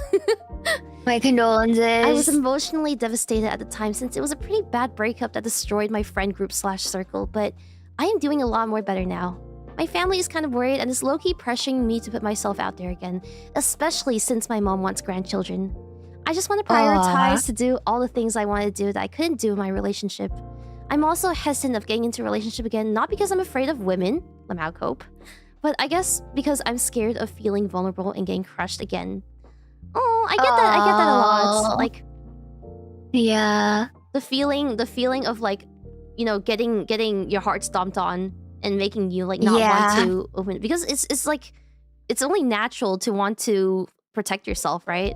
It's just your self-defense mechanism. I will say I don't know how deep the damage goes because, again, like you said, it was a Sanrio Hello Kitty girl. Yeah. Oof. Oh, you lasted 1 year after the 3-year rule. Oh my god, you lasted 4 years in general. I'm telling you, the 3-year rule, guys. And also, I'm telling you, it guys, destroyed your friend group / circle. So I imagine the fallout was like pretty bad. Yeah. So I don't know how like to the extent of like how hurt you are, but yeah, I think like you don't really have to listen to your family when it comes to your own relationships. We all get like pressure from our family telling us to settle down and marry. Yep, every single freaking Chinese New Year. How was your Chinese New Year? What do you think? Oh, you're so skinny now. Oh, you got so fat. Oh, when do you have children? Hey, don't ever get a boyfriend, okay? Like it's from everything. Every part of like the spectrum. When are you gonna get a real job? Like in one breath, they'll be like, "Oh, my daughter's like a really famous streamer now," and then in like the same breath, "When are you getting a real job?" Yeah, no, it's really just, oh my god. Yeah, it's just they want different things. Like they just, I try to remember that they only want what's best for you, or but what they just think is best for you. Yeah, and then that's just how they express it, like nagging you. And again, it's like different generations had like different experiences or like different environments growing up. So yeah, different milestones. Yeah, definitely. It's like how like maybe your grandparents got married at 18 or something, but like doing that now is like a death sentence.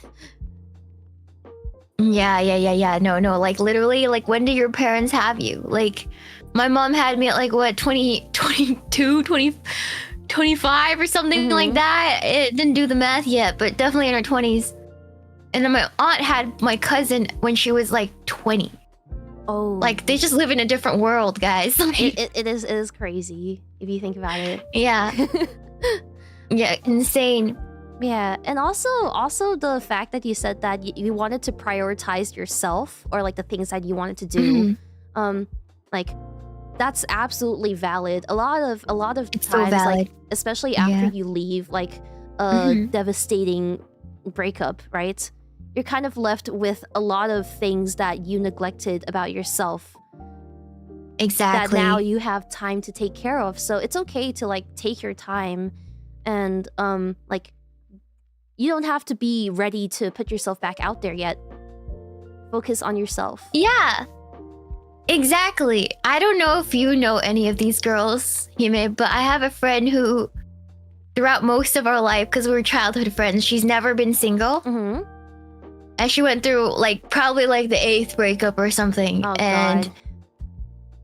I had to sit her down and be like, girl, like and her life was falling apart. She was like mentally not okay. And I'm like, girl, I think you need to find yourself outside of relationships. Like you need to figure out. It's okay to stay single. Yeah, you need to figure out who you are outside of being with these guys. Yeah, I know. You know what I mean? I've known people like that too. It's like a self-destructive cycle almost.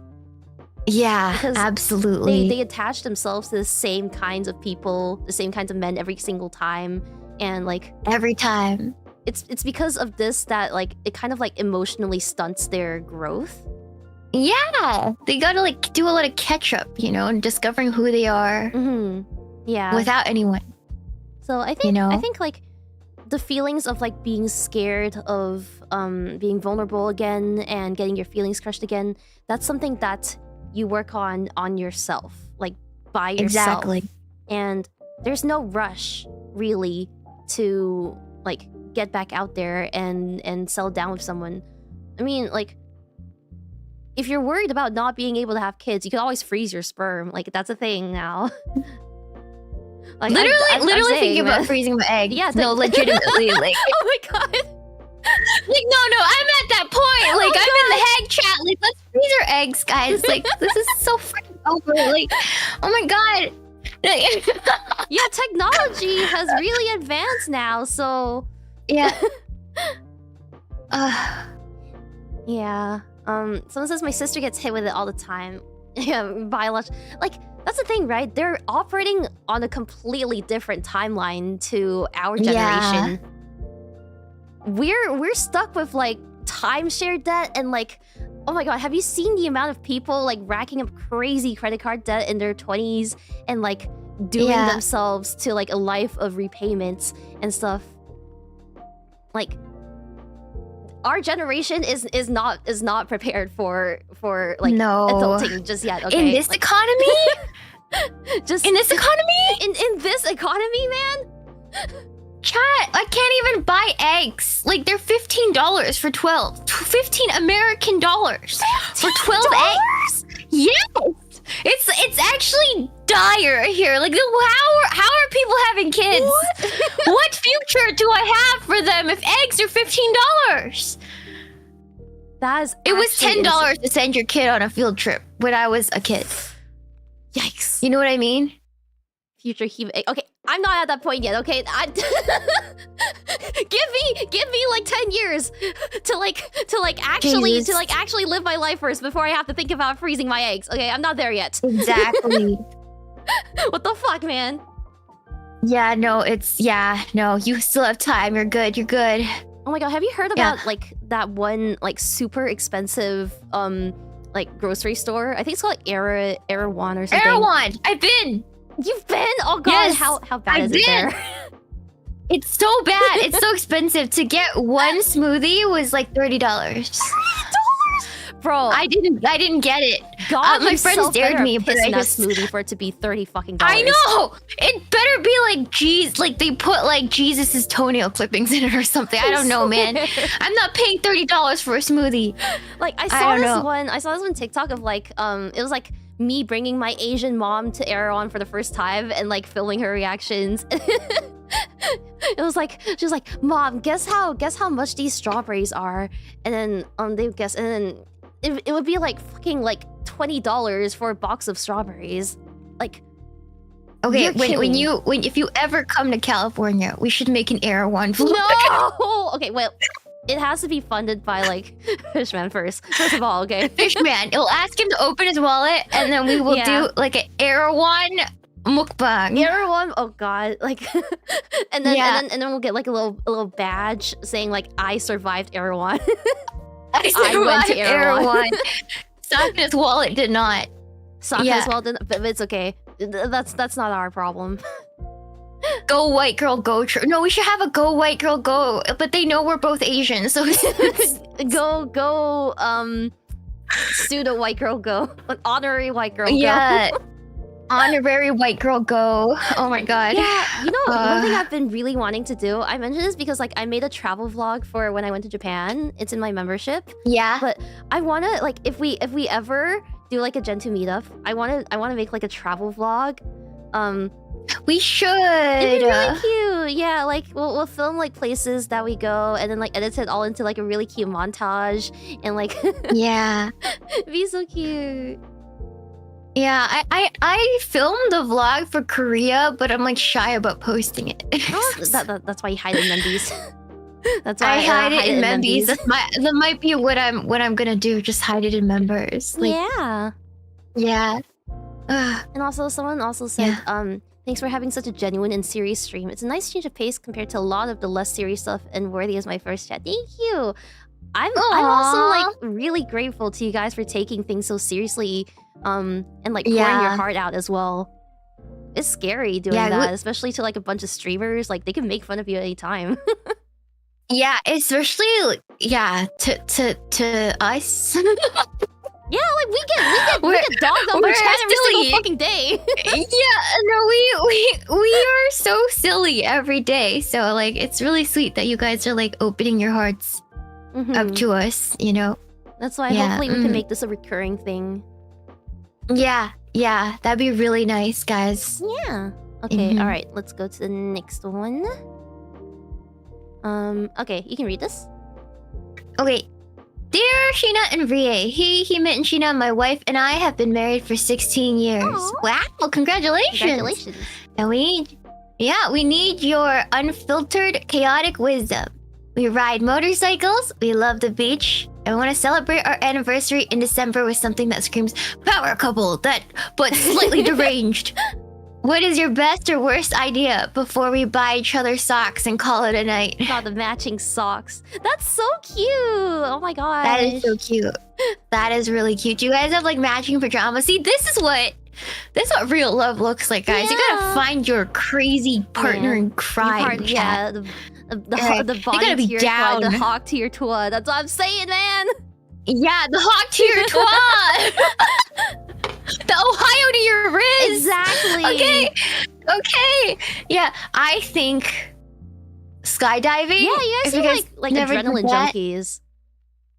Yeah, skydiving. Don't do Everest. It's boring as hell. Yeah, something like skydiving or bungee jumping would be really cool. Or you know what? You can hike the Appalachia Trail. Is that difficult? It's quite a long hike, and you probably need to know a little bit about like survival a little bit. But if like that's something you guys want to do, like a long term, it's like 2,000 miles, man.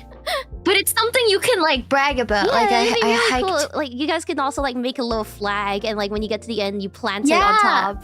Take a picture. It's kind of like exactly the moon landing. Someone says that sounds miserable. It sounds miserable. Like nature nice. To me, someone with asthma and like very, very low stamina. Yeah, but these guys seem like they would enjoy it. I definitely do some research because camping. There's gonna be camping. There's gonna be like you'll need to know basic survival skills. There's also the risk of running into crazies. So make sure you're like ready for that, I guess. Just remake what happened. Oh, no spoilers. Also, thank you for the raid. Hello, welcome, raiders. Hello, raiders. Welcome. A little short summary of my voice pack. This year for Valentine's, it's kind of like a misunderstanding situation where you yeah, it's like you think the other person has this date, so you try and one up them by like saying, oh, you're gonna take your mystery date on this epic date, and then the other person's like, oh yeah, well I'm gonna be doing this with my date. It was really so cute.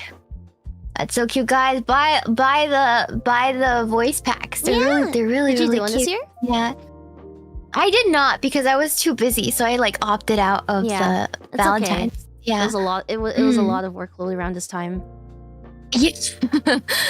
Just one thing after the other, you know.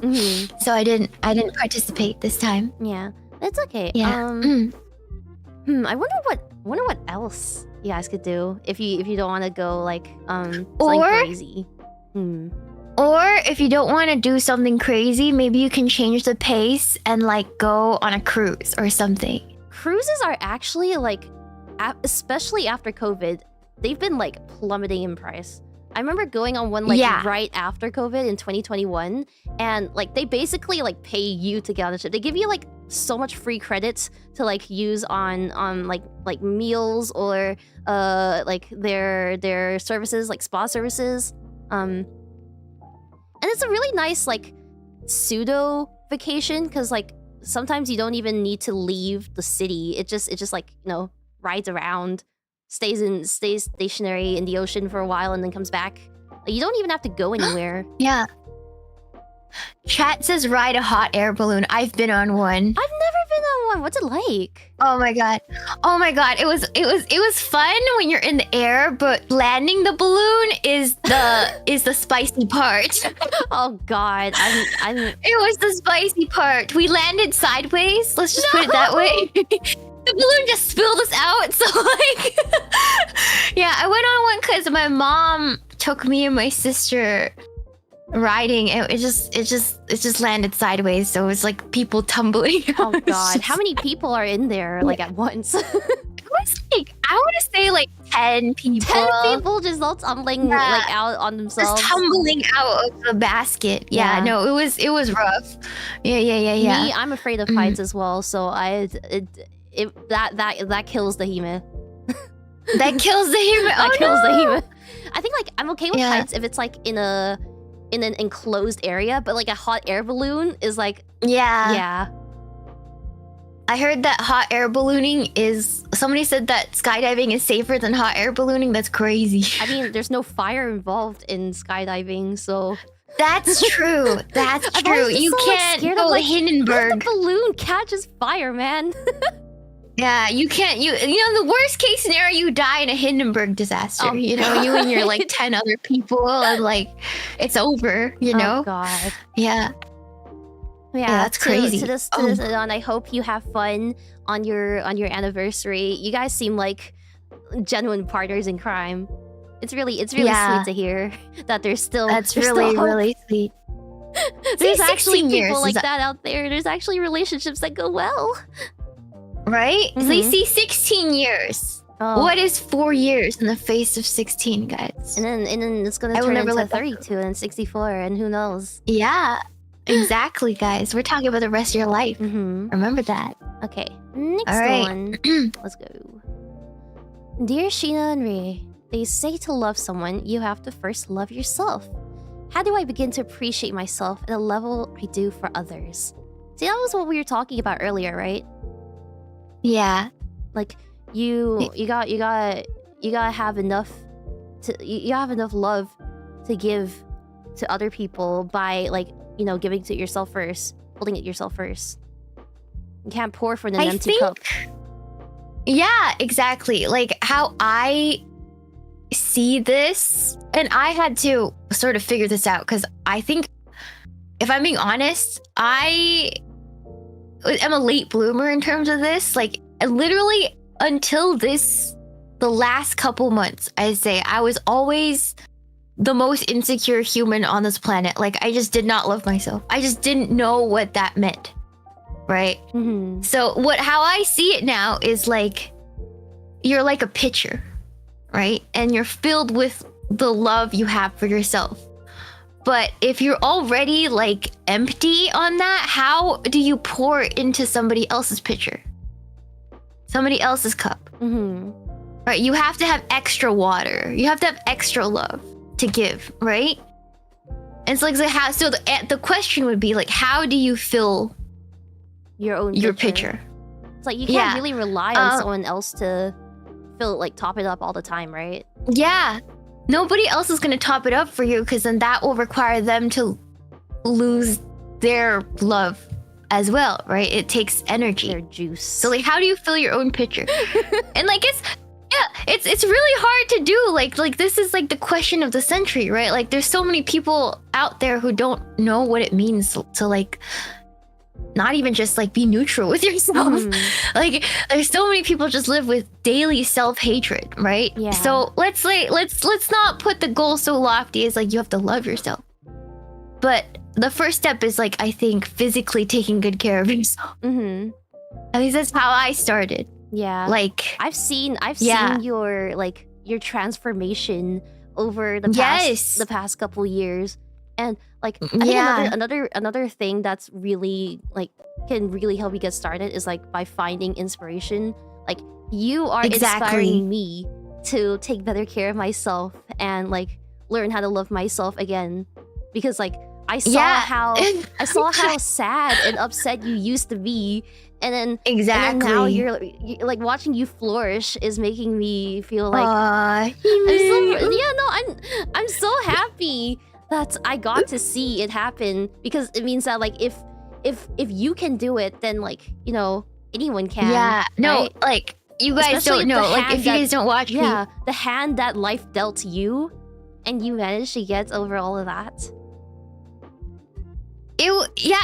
That's really sweet to hear, but like I just want to say, like, I found out it was possible, but it took way longer than I could have ever imagined. Like, well, Hime knows. When she met me, I don't know if you guys know the extent of it, but like I looked really rough. I let myself like go. It was bad. Like I wasn't brushing my teeth every day. Like it was hard to brush my hair. It was like I was either just not eating or eating too much. It was rough.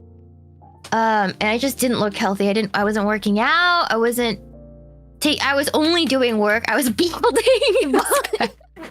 It's so bad. I think we were both balding. That was crazy. I'm still kind of losing hair. I won't lie.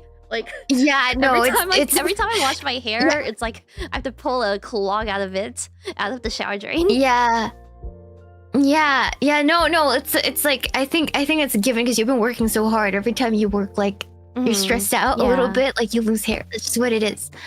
Like, yeah, so and then it took a full year of like committing to myself to like get me to where I am now. And like, yeah, it didn't start with me deciding to love myself. It started with, man, I look rough.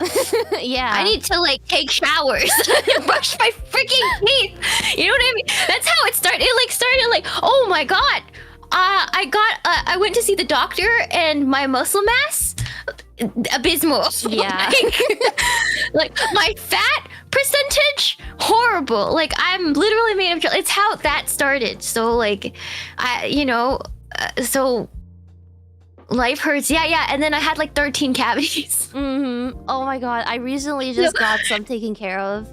Yeah. Oh god.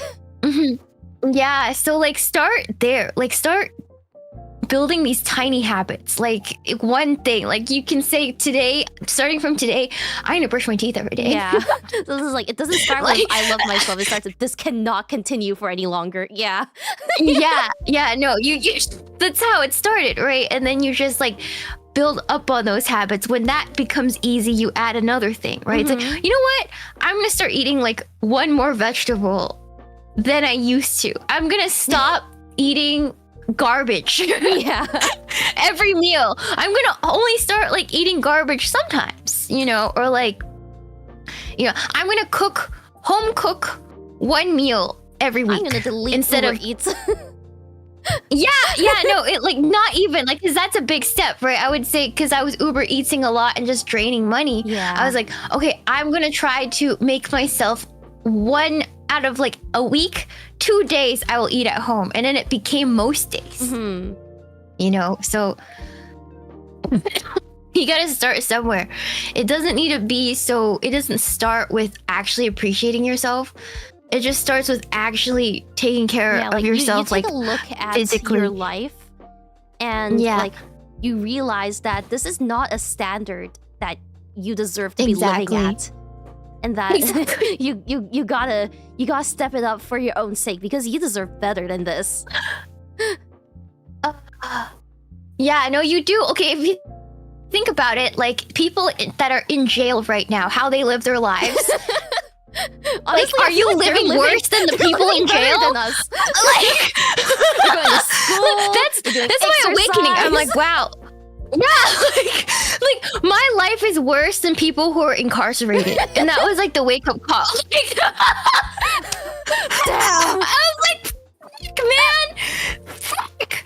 Yeah, no, because I was watching a documentary and I was like seeing these ladies in jail and they're like lifting weights and they have a schedule and I'm just like, and they brush their teeth and I was like, frick, man. I remember watching I think it was also like something like a documentary on how like jail in this European, I forgot which country, but it's like jail in another European country, and they have like really nice apartments, and like they have a set schedule to stick to every day. They actually like, you know, go and socialize within their groups. I'm like, man. Yeah, they have like exercise time. They mingle together. They talk to each other. They eat together. Like what? They'll pay taxes. Yeah, you gotta live better than the people in jail, man. Like that's like a baseline, okay? Like live better than the people literally incarcerated. Are you serious? Yeah. Yeah, that's a good starting point. I think. Like, cause sometimes telling yourself like, oh, like sweet talking yourself or like sugarcoating it for yourself doesn't always work. I know for me, it doesn't always work. Like for me, if I'm too nice to myself, I'll end up like, you know, like allowing things to happen. Like I'll be like, oh, it's okay, it's a self-care day, or like, oh no, that's woman math. Yeah, this is like girl brain. It's like girl math, you know? It's girl brain. So like the girl brain is, oh, it's not my fault. It's not my fault for any of the problems in my life. It's just, you know, self-care. And then for men, it's like, it's all my fault. Everything is my fault. Oh, I hate myself. So the best place to be is somewhere in the middle. Yeah. Like you know, don't blame yourself for too much, but still take accountability, right? Exactly. You gotta be in the middle. Like those are the two extremes. Like I hate like watching those like self-help gurus, because it's like they usually represent one of the two. I know. Like so. Yeah, and it's so bad. It's so you bad. know. So do crime to live. So bad. I mean, depends on what country you live in. I don't know if going to jail in the US is the same as what I was describing earlier, but yeah, man. Yeah. Okay. All right. Let's move on to the next one. I hope that gave you some insight, because I don't know where that conversation went. It works differently for most people. Like, you just gotta find like something that motivates you. For me, I guess like, or for Shiina, it's thinking that like, you know, you gotta live better than people that are in literal jail. In literal jail. Man, like damn bitch, you live like this. Yeah, like damn bitch, you live like this. Holy crap, man! Go see the doctor or something. Gotta do something. I realized I just had to do something. Please. Right? Yeah. I must live better. I must live better than Johnny Somali. Oh god. Okay, alright. Next one. You wanna read this?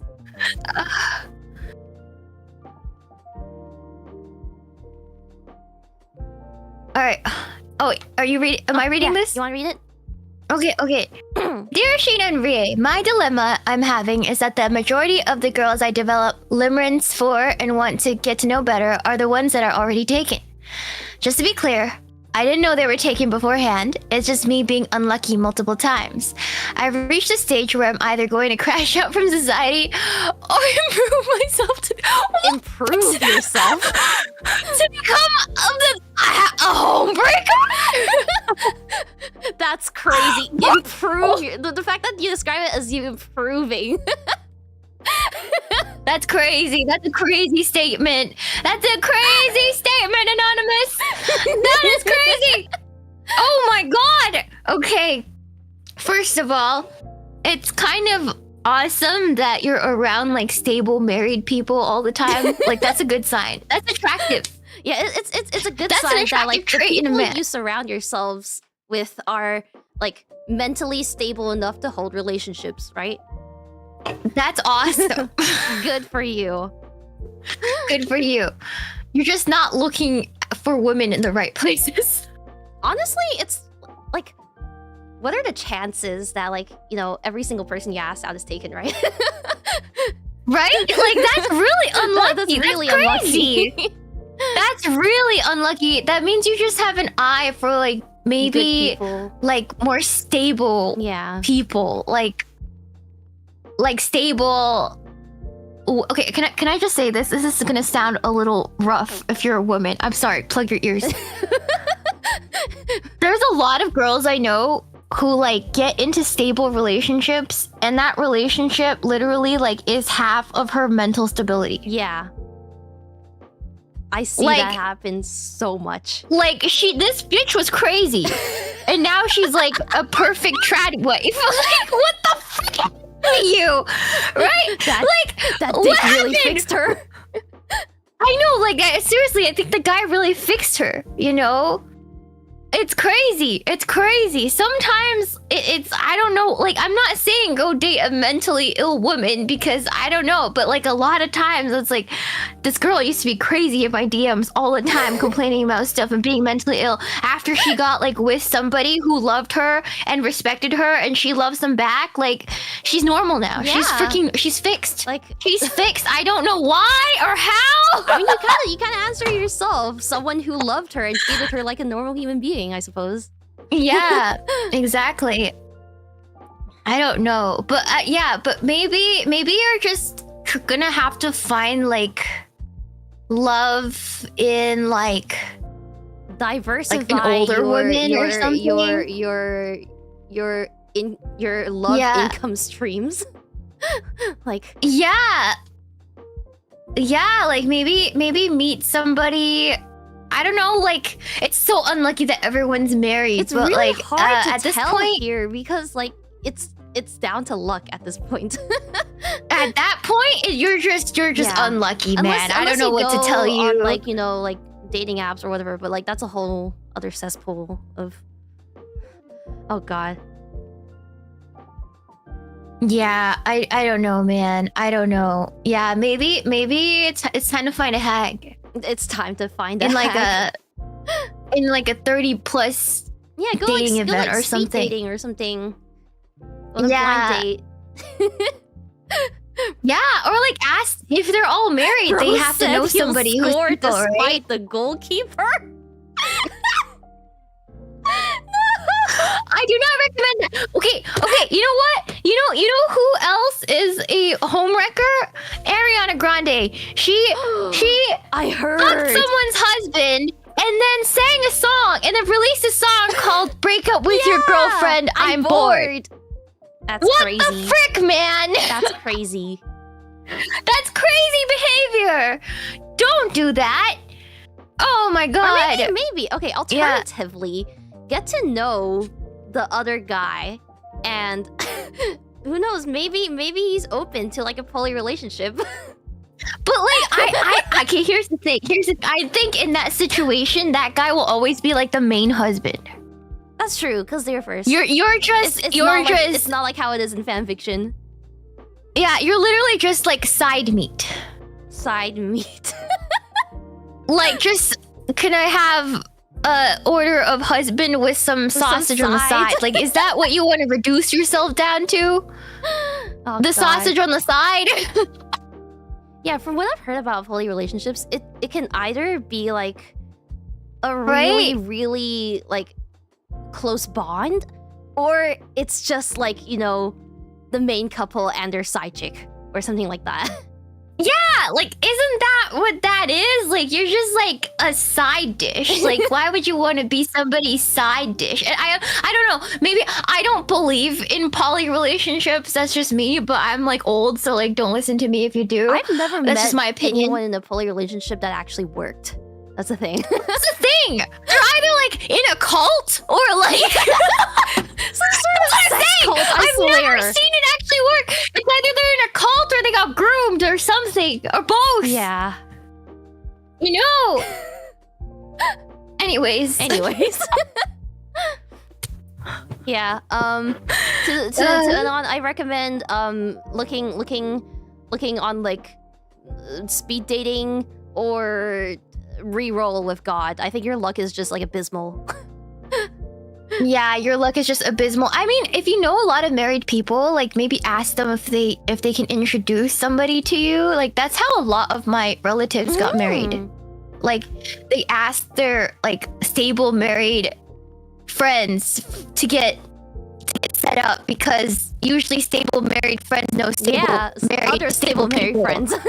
Yeah, or like not stable married, just like stable friends who haven't scored yet. Yeah, you know, yeah. like and you'll meet somebody cute that way. Like just try, like it's a web, you know, like use your resources. You got resources, you know, despite your abysmal luck and become a netori. Yeah. Yeah, do not don't go down that route. Debase yourself. You're better than this. Come on. You're better than this. You do not want to be side sausage. I do not want that for you. Okay. Oh, crunchy Shiina. Am I crunchy? Okay, maybe it'll come back. Yeah, or like rejoin call. It's good now. No, it's fine. It happens when you use the thing. So. Okay. Yeah. Yeah, it's fine. Just give it a couple moments if I sound robot-y. Okay. All right. Yeah. Let's move on to the next one. Okay. I'll read this one. Hey ladies, I've got a question about money and relationships. I sometimes feel like I don't deserve to be in a relationship until I'm in a better financial spot to really provide. I want to be the type of guy who can take care of things traditionally, but with how the economy is right now, it's going to take me longer to get there. I've had moments where women found me attractive and the feelings were mutual, but with my business being up and down, I just don't want to bring someone's daughter into my struggles. I keep thinking I need to get financially secure first so I can offer the best. It's honestly what's stopping me from approaching women. I'd love to hear your thoughts on this. I'm probably overthinking it, but do other guys feel this way too? Man, in this economy... Yeah, I have some feelings about this. Okay, you want to go first? Yeah, sure. Like... I think the fact that you said there was that somebody you are interested in has a kid, it changes this whole thing. Right?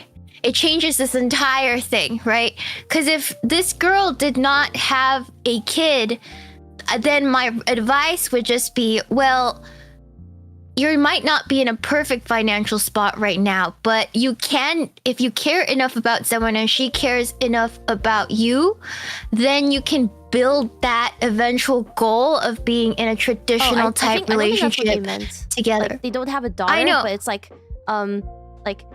he's thinking like as someone's dad, like you don't want to bring. Okay, I'm reading it wrong. Yeah. Like, just girl, basically. Okay, yeah, okay. Whew, okay, I understood it wrong. That changes things. So if it's just a girl and she doesn't have a kid, which is probably what you meant, I don't think in this economy it's realistic to expect the man solely to be already 100% breadwinner going into dating. 2025, man. It's just not realistic. That can still be the goal and that's still achievable. In this economy. Yeah, but you can do that together. Is what I'm saying.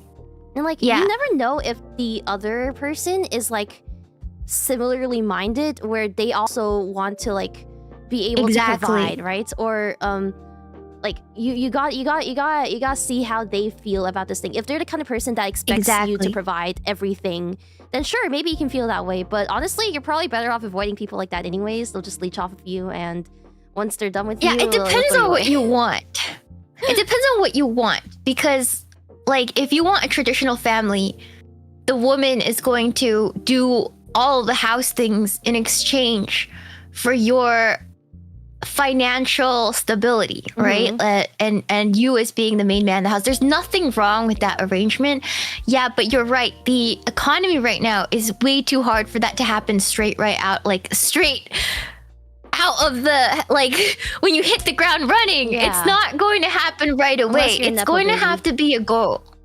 Yeah, you don't need to be at this ending goal right when you jump into it. Like, if the girl is also in for this sort of traditional lifestyle, then you can just get together first and then work towards it. You know, it's not cheap to do this nowadays. Like, the expectation now, it's on men who want this sort of life is much higher than it was back, like, even in the 90s, right? So it's like, because like, you really have to consider that all these, like, the traditional values and ways of life were in very different economical situations. Exactly. In today's day, with $15 eggs, like, yeah, no, no one is expecting that. The trad lifestyle now is different. Like, I can guarantee you, as somebody with like deep marrying age at this point, like, all my friends are married, right?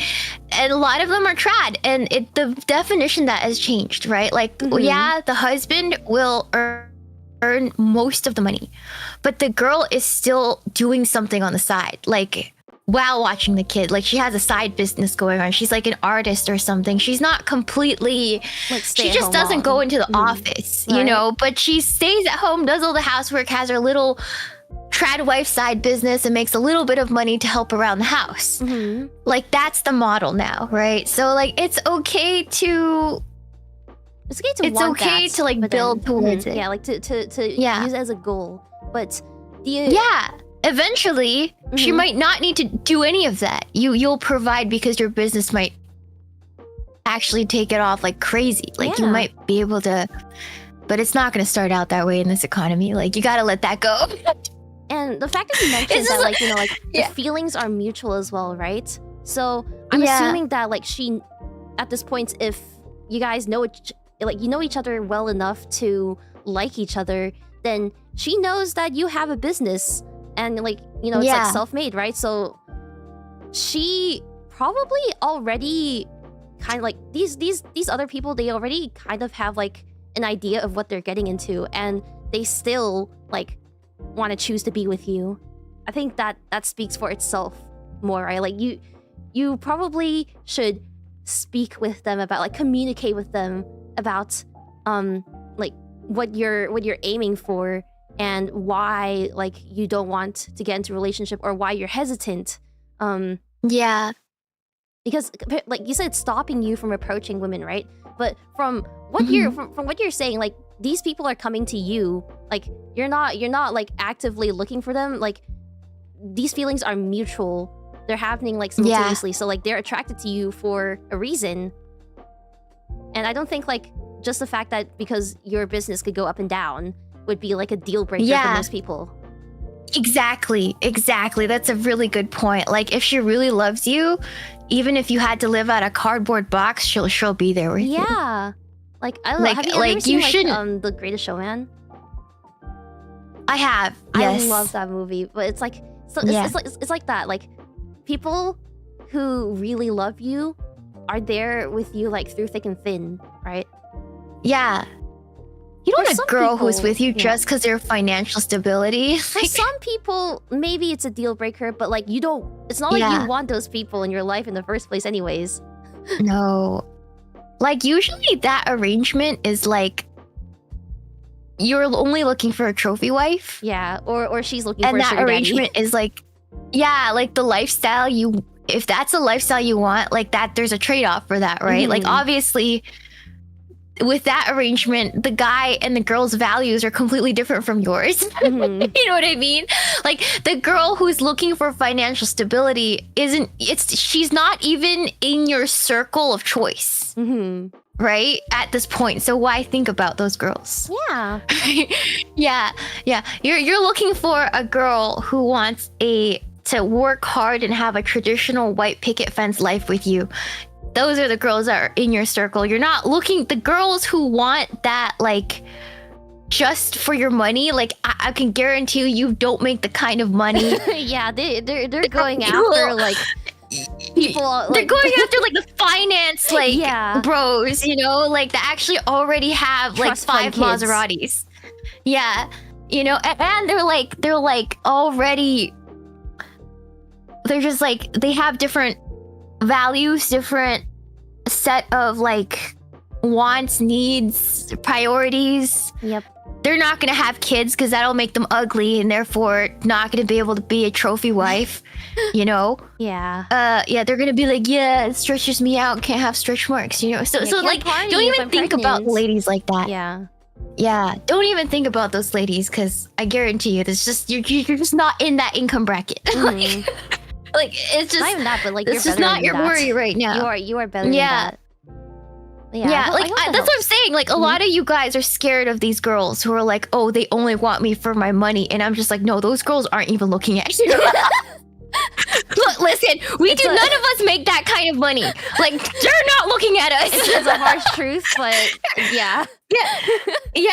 No, like, stop being scared. The boogeyman isn't even looking for you because you do not make that kind of money. Like, they're like looking to have Elon Musk's child right now. Oh, God. Despite how embarrassing he's being. You know, because they know he's gonna pay child support. Like, that's... Don't even think about it, alright? Oh, God. That's actually so good. It's true. It's true. No, that's the thing. You guys are crazy, right? Like, you guys are scared of these women, but these women are not, like, for the majority of you, they're not even looking at you. Like, are you a Habibi with oil money? Are you a Habibi from Dubai with oil money? Like, obviously not. Oh, God.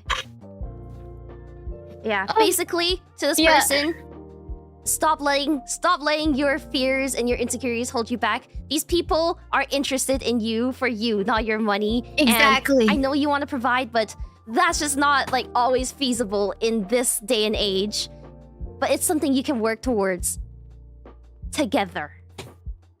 Exactly. Yeah, that's the new model. Yeah, just remember, like, throw away your 1980s dream. It's time to embrace the 2025 new model. All right. Okay. Yeah. All right. Anyways, next question. All right. Oh, this one's hard. Okay, you want to read this? Okay. Dear Shiina Rie, I've lost someone before, and I don't know if I'll ever be able to love again, even if it's been so long at this point. When she passed, a part of me went with her and never came back. I was ready to spend the rest of my life with her too, and I gave everything to be with her till the very end. I yearn for connection, but a part of me is afraid to love again. How can I teach myself to move on? Ooh, this is hard. Yeah. This is a grief question. I think that's something we're both very familiar with, though. Like, grief in general. Yes. First of all, grief.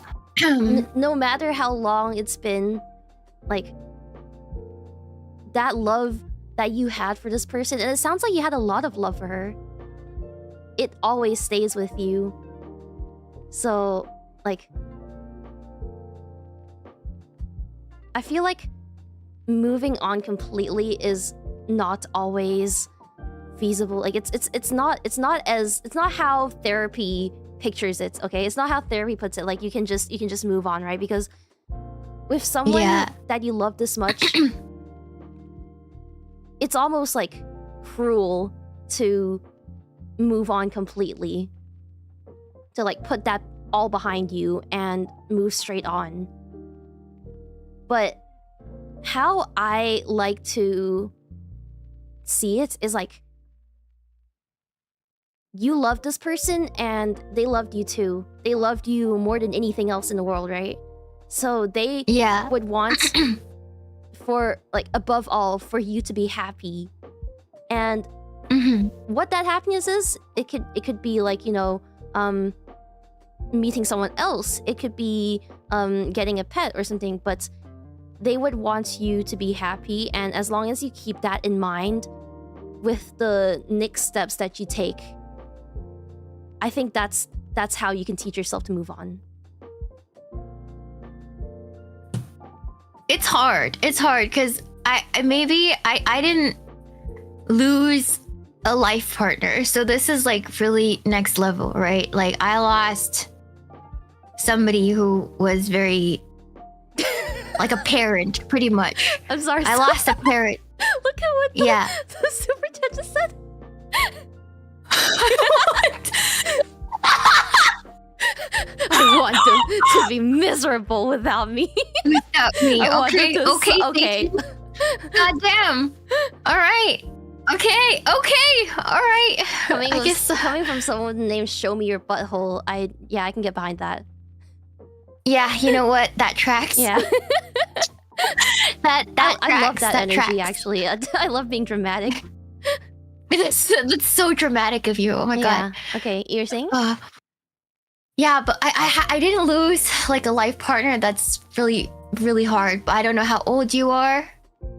But like, honestly, I don't think there is going to be a time when you're gonna forget that person, when you're gonna be not with that person. like fully like that on. person.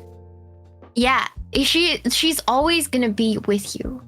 And when you find, and this is just what I learned from like talking to other people in like grief groups and stuff like that, but like they still feel like they're with that person. Like they never really, it's not like a breakup where it's like there's like a clean break. It's just like in your heart you're still with them, right? And after losing something like that, somebody like that, it's gonna be really hard to find somebody who understands that, and that it's different from like, let's say, thinking about an ex all the time. Like you need somebody to understand you in that person you've lost will always be with you. So what I find is, what I learned, I guess, is that a lot of these people who've gone through similar things, I would join those groups and talk it out. And a lot of times you might meet and fall in love with somebody who allows you or understands that you will always hold place in your heart for the spouse or the person you love that you lost. Because that's tough. There's a special sort of empathy that is needed in your situation, and I feel like most people, real people, like normal people who've never experienced that, won't have that. So I know your dating journey from now on is going to be very hard, and I'm so sorry. And I'm so sorry that you lost this person. But I would just basically start joining like grief groups where people have been widowed, or like, and just start like sharing that person with them, you know? And maybe you'll find somebody that truly understands and holds that space for you and that person you've lost. Yeah.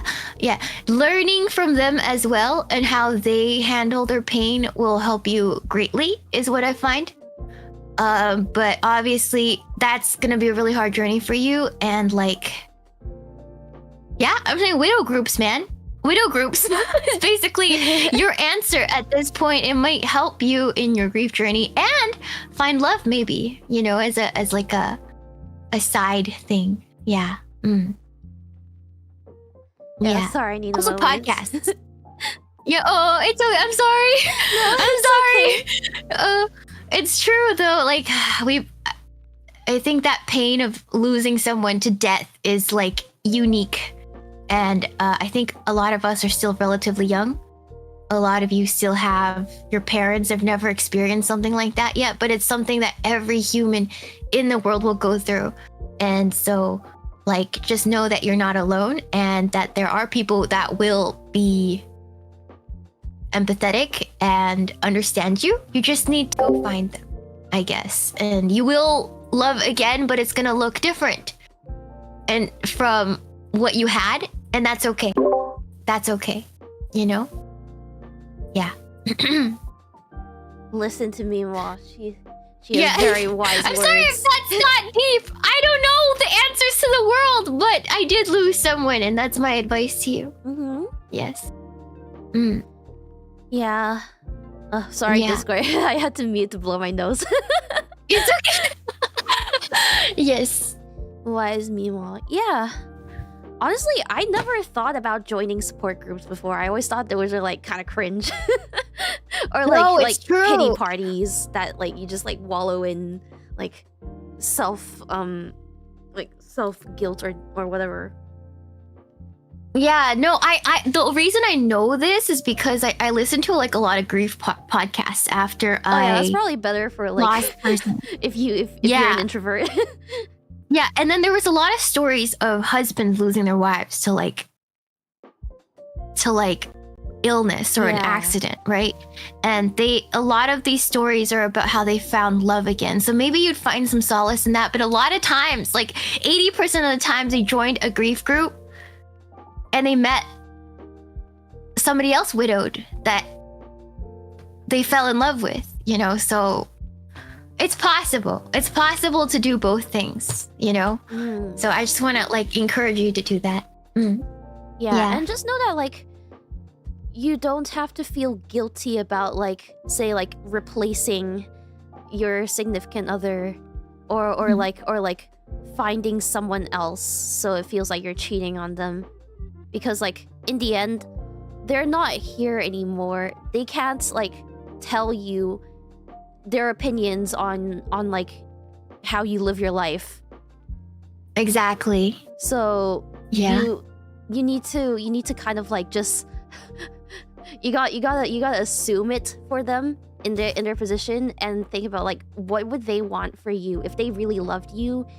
What would they want for you to be happy? How would they want you to live your life from there on? Exactly. Yeah. Can you sneeze in the mic, please? Do you want your name is Show Me Your Butthole? Do you want me like what do you want from me? My butthole or my sneezes? Like yeah. Like, what do you want from me? What do you want from me? You're asking for too much. One at a time. Slow down. Wait a second. Oh, slow down. Oh God, you're not even gonna take me out for Both like at steak once? and wine At the same time? Jeez. Oh my God, that's Jeez. crazy. A lot of demands. Jeez. Okay, alright. Yeah. Let's go on. I don't know if we'll Good get luck, through my everything friend. today. We're literally only halfway through the letters. These are deep. Yeah, these are deep. man. Okay. Yeah. More story. Target the widows. They are vulnerable, need comforts. And they're mostly hags, so like they're like You are also a widow. So you are Yeah. also being targeted. Just remember that, yeah, chat. you're also a target. Yes. Okay. Yes. It goes both ways. Right. Let's look at this one. This one is interesting. I was wondering whether to put this one on or not because like it's rare that we get something like this, right? And we talked about it a little bit earlier, but okay, let's read. Yeah. So, dear Shiina and Rie, I hope it's okay to ask something like this. I'm a small Vtuber and I like to chat with viewers in my server. Unfortunately, sometimes people get parasocial and I've been confessed to a few times now. I don't mind treating my community like friends, but I'm not interested in anything romantic. I've set boundaries, but I was wondering if you have that advice to make people less likely to feel that way? And any advice on how to handle it if it does happen? I want to keep being friends with my community, but I don't want to accidentally lead anyone on. Thank you both. Okay, see, there is the issue right there, right? You want to be friends with your community. Yeah. But the problem is you guys did not, like, you are not on the same power level. You guys didn't meet as friends. You met as streamer and viewer. There is like a clear like difference in power level here. And maybe you got to become friends over time, but it's really hard to be able to maintain that because it's like, you know, becoming friends with your boss, right? Like, yeah, they're your the clear boss power first. imbalance. They're your boss first, so you still kind of like you still have that difference in like your power level between them because in the end, like, it's your freaking boss. Exactly. That's kind of how I feel when like Sakuna like goes in Hangout sometimes, and I'm like, I don't know if this is like normal. Like, do you do you go in? Do you just hang out with him? I don't know. Maybe like it's easier for some people. It's similar. But, yeah. Yeah. No, it's true. Like Sakuna can sometimes try to get like be friendly, like overly friendly, and then we have to not like overly friendly in a creepy way. He's just a funny guy, right? He just wants to hang out and play League. Yeah, and a lot of times, like, especially in the beginning, it's like, am I Sakuna's friend or is he my boss? Like, I had to like draw that line in my brain. Like, are we friends or like, are you my boss? You know, I have to actively like make that distinction in my head. You know what actually helped me was like the first time I got in trouble with him, and like he spoke in like really like cold like how do I say this, like employer language. Yeah, employee like language. Yeah. And then every time like he gets friendly or like tries to, you know, like something like that, right? I just remind myself like, okay, but he said that to you. Like, can you be friends with like your boss that way, right? Right. Like, yeah, like very business language, right? So it's like you know, he's just a chill guy. He just wants to play League sometimes, and like Yeah, he's he's joke just around, chill. but like also like gotta remember that's your freaking boss. He's our boss. And we make jokes about him all the time. He's just like, he's our boss, right? Like that's something you never forget when you're dealing with like friendly people. Like it's just true, you know? So like I think like this person as a creator, like it's hard to have to reject people when they come to you like that, but you also have to remember like the reason why they feel that way in the first place. I would recommend like you know, you said boundaries, but I don't know what the boundaries are, so I can't really tell, right?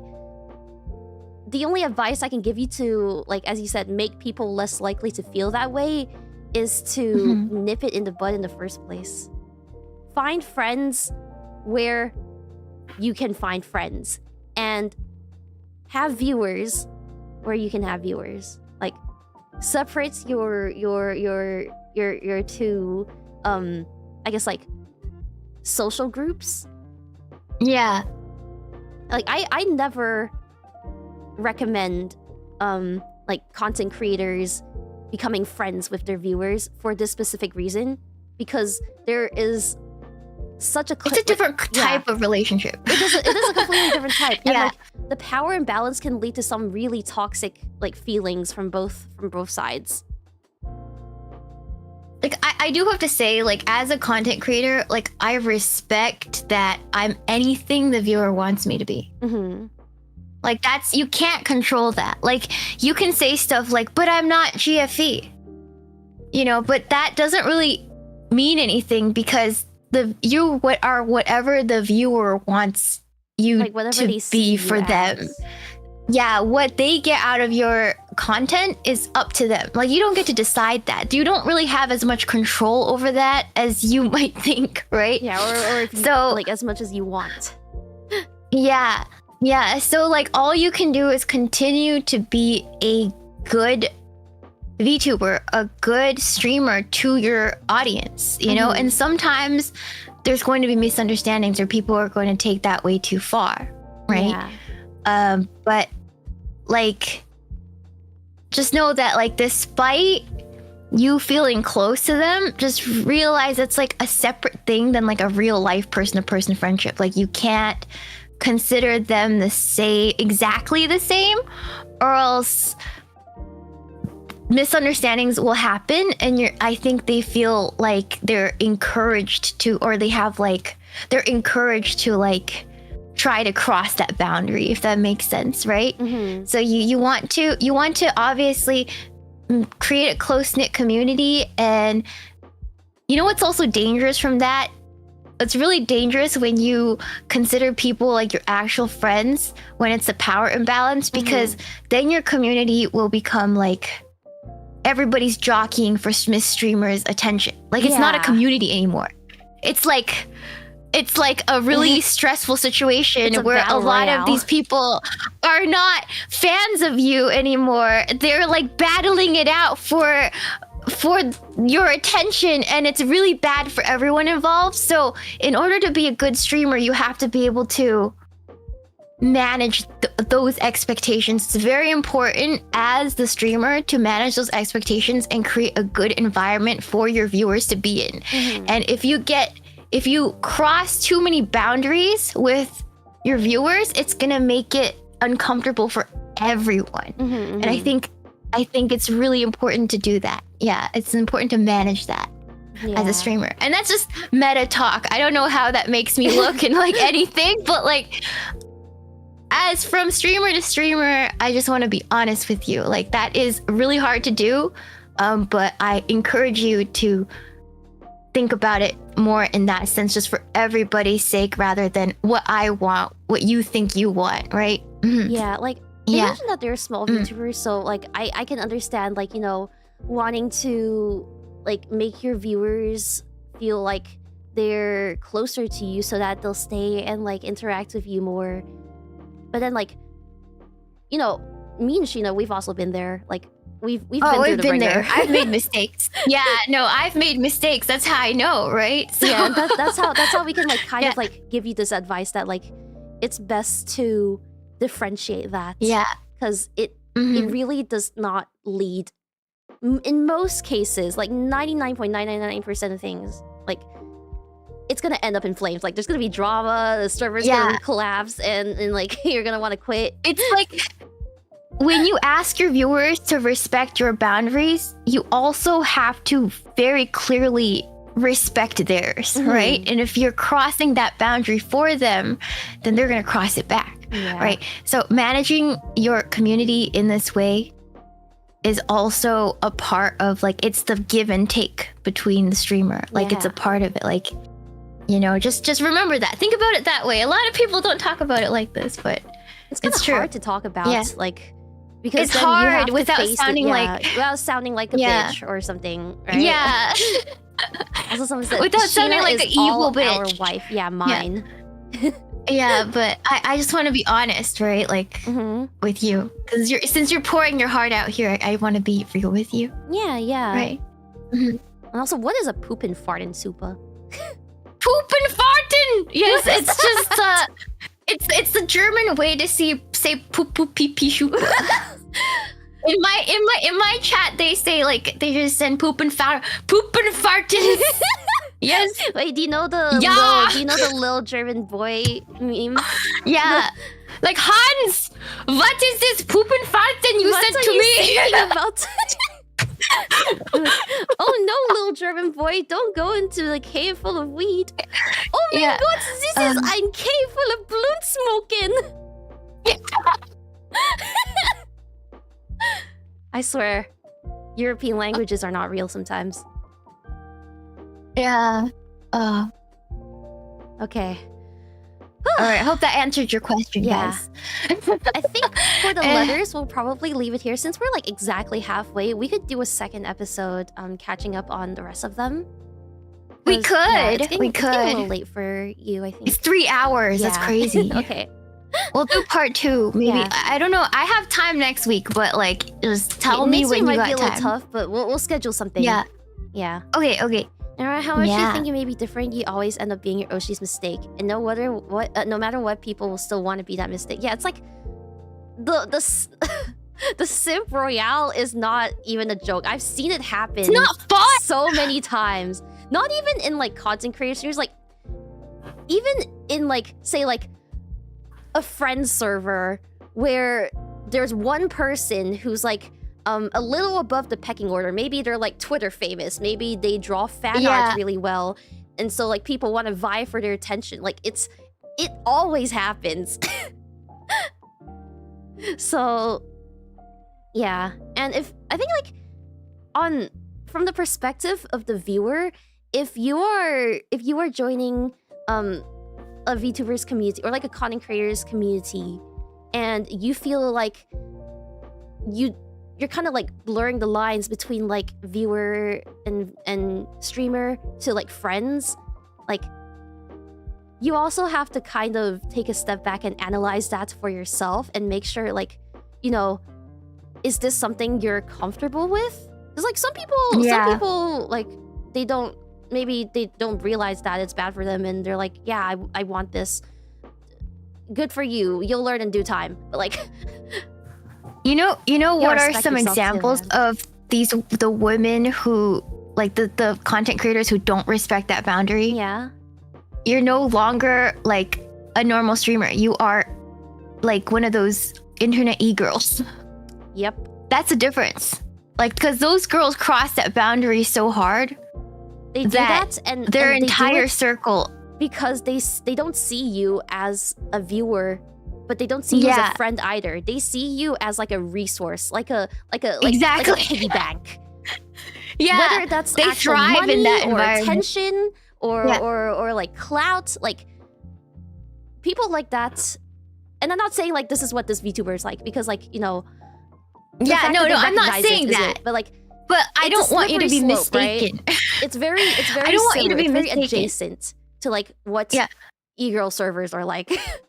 Yeah, no, for real. Like, it's very itchy. You don't want to get so out of control by trying to like be nice to everyone that you inadvertently fall into like, holy crap, my server is an e-girl server. Yeah, that's the thing, right? I think this person, this VTuber, they're kind of falling into that trap of like, wanting to be nice to everyone, but also like not knowing like, you know, where to stop being nice. Like you are nice, you are kind to the point where you want to be friends with all of your community members. I think that's really commendable. Because it's good intentions. It's good intentions because a lot of streamers, like, you'd be surprised how many people like fucking hate their viewers. But like, there's so many. You want to be friends with them is like all very, very telling of your character. So like, it's good that you want to like you want to make sure you're not hurting your viewers.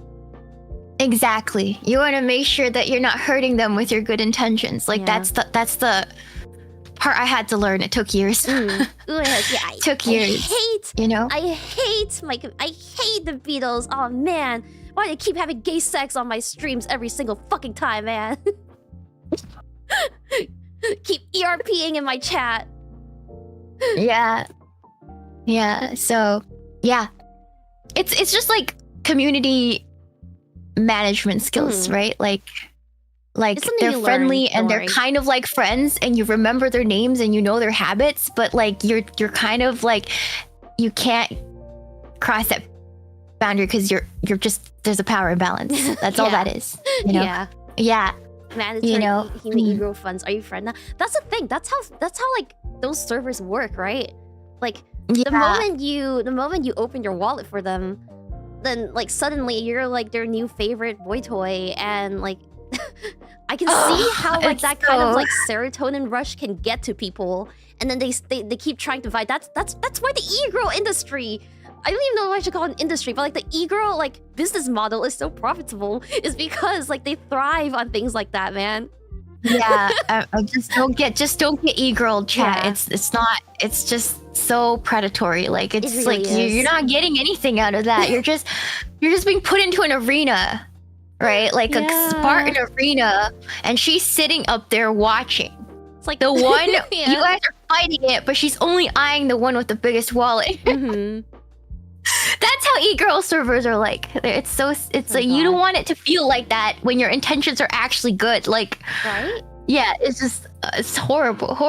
I'm not here. Horrible. Oh God, Steve. Oh, you're my favorite Beetle now. Oh my gosh. Yeah. I swear. Yeah. Anyways. Okay. All right. Then let's conclude the letter reading here and go back over to the chatting. Thank you guys so much for like pouring your hearts out. It's really, really, I think this is definitely a change of pace of like what we usually do. But I really enjoy it. Like I love just like, you know, talking it out, man. Getting deep. Man. It's nice every once in a while. No, I'm Hima's boy toy. That's literally how it is, man. It's crazy. Yeah, I like the shift, you know, we're usually like poop and fart and chat and streamer. Dick and balls and show hole. And then, and then we're like, here, so my wife died. This is where my wife died, probably. Yeah, a bummer. Oh my god. Stay away from. Oh my god, now they're fighting over each other. That's crazy. Oh, where'd I go? Where'd it go? Did I die? Where'd you go? Okay. I'm dead. That's crazy. Sometimes I can still hear her voice. Oh, yeah. I'm just in your head now. Oh my god, your hair! Okay. Oh my god, your feet! What is this? Okay, what is going on? Let me put you back where you're supposed to be. Oh god. Oh god, that was scary. That was terrifying. Crazy. Okay. We're back to normal now. Okay. All good. I'm being killed off because I told the truth. Oh god. Yeah, the e-girl, the e-girl hit squad got you. E-girls. It's over. It's over. The e-girls are after me now, man. Oh my god. Yeah. Oh. Okay, but that was really, really fun. Okay, let's schedule this again sometime soon so we can get through the rest of the letters. Thank you guys. Hold on, my family is really loud.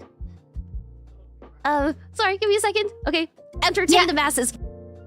Hello guys. I hope you guys enjoyed it. I know, like, I don't want you guys to feel bad if you have a different opinion, but I just want to let you guys know where I come from is I'm a very anti self-victimization. Like, I hate that beyond anything because that's how I lived. So just know that my advice comes from a deep non-self-victimization philosophy. So like the things I said in the beginning, right? I was like, oh, like you can't feel like people owe you stuff because that's a part of it, right? So if you disagree, that's fine. You probably just have a different philosophy, Okay, but I just wanted to like say that 5 people just came home. Oh my god! Literally, the whole family came home. Just got back from playing mahjong. Yeah. All right. Okay. Yeah. Thank you guys. Right. Thank you, Hime, for setting everything up. Yeah, and So thank you for participating as well. It's been a while since we had like a one-on-one collab. I think we mesh better now that we've had time to cook. We have had time to cook, and we've had time to, you know, experience our own canon event. Yeah, we've been through it. Yeah, we've been through it. Now we can give better advice, even if it's bad sometimes. You know, like honestly, like you guys don't have to take the advice that we give at face value either, because like, what do we know, right? We're just what two do we know? fucking anime PNGs on the internet. Yeah, like what? Seriously, what do we know? Like honestly, but it's so nice to have someone to like chat things out with, right? It's kind of like going to therapy.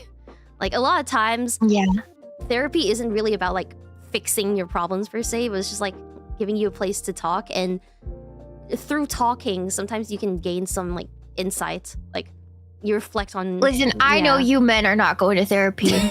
Oh, I know. So this is the closest thing you're gonna get. I know you're not going to therapy because it doesn't work half the time for you guys. Like I get it, but this is like probably the closest you guys can get. It's also probably a scam most of the time. Like yeah, it's true. It's true. Yeah. 60 minutes later. Oh, that was a nice talk. Barely said anything. Scribbled on your notepad. That'll be $400. Thank you very much. Yeah, no, for real though.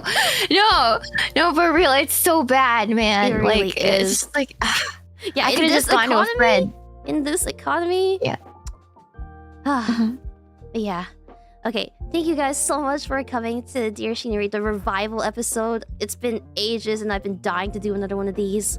So I know, it was so fun. Like we wanted to bring it back, but like we were so busy with our own stuff. Yeah, and we didn't want to like half-ass it either. Like I wanted to come back with like proper assets and like a streamlined kind of like yeah. I also tried too hard to be like an idol before, so we couldn't actually get super candid. So it wasn't like the right time to bring it back. Like I had to defrost. I think I was also too naive back then. Yeah. To really like we needed time. Yeah. Shiina isn't as mean to me here. Are you mean to show me your butthole all the time?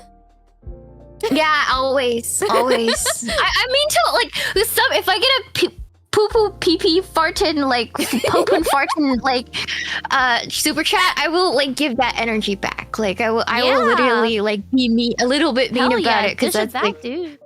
So it's not meant to be mean. That's just how I joke. Like most of you men tend to just like like bleed out on the snow. Like that's your idea of like self-care or like mental health, right? Just bed rotting, wallowing in self-hate. Hopefully listening to us like chat about some of your problems can, I don't know, fill the void better than just wallowing bleeding out in the snow. Yeah, man. I guarantee it's better than wallowing, guys. Like, brush your teeth. If you're struggling with that, just brush your teeth. I promise it will. Take a shower. Yeah. Even like. Yeah. It'll feel so much better. It's gonna solve so many of your issues, like your current issues in the moment. Yeah. Even if you're still in like crippling debt after brushing your teeth, at least you're in debt with a fresh breath. Okay. Fresh breath. Yeah, no, it'll snowball. Like it starts very small, like extremely small. Like just you have no idea. Just start small. Yeah. Okay. So since we just finished, I think Clara's up, so I'm gonna raid into Clara. She's doing a Valentine's Day stream. Oh god. Boy, have I got the perfect Valentine's gift for you, nya. Okay, well that's chat's problem now. Yeah, Clara is your problem now. Clara's your problem. Go, you have fun over there, okay? Stay safe. Good luck. Yes. Yeah. And hopefully we'll see you guys again sometime soon. Thank you guys so much for coming. We powered through anything because complaining makes us vulnerable, and when we do complain, it's only when it actually matters. Okay, but like a lot of times you guys downplay what actually matters. Like, come on, man, you matter. Give yourself some credit here. Give yourself some credit here, guys. Yeah. Okay. Yeah. But then, again, thank you guys so much for watching. This was Dear Shiina and Rie, and we will see you next episode. Bye. Yeah, bye-bye. Bye-bye. Thank you. Bye-bye. Oju. Bye-bye. Okay, wait, where's my stinger? Oh, there you go. Okay, bye. Bye-bye.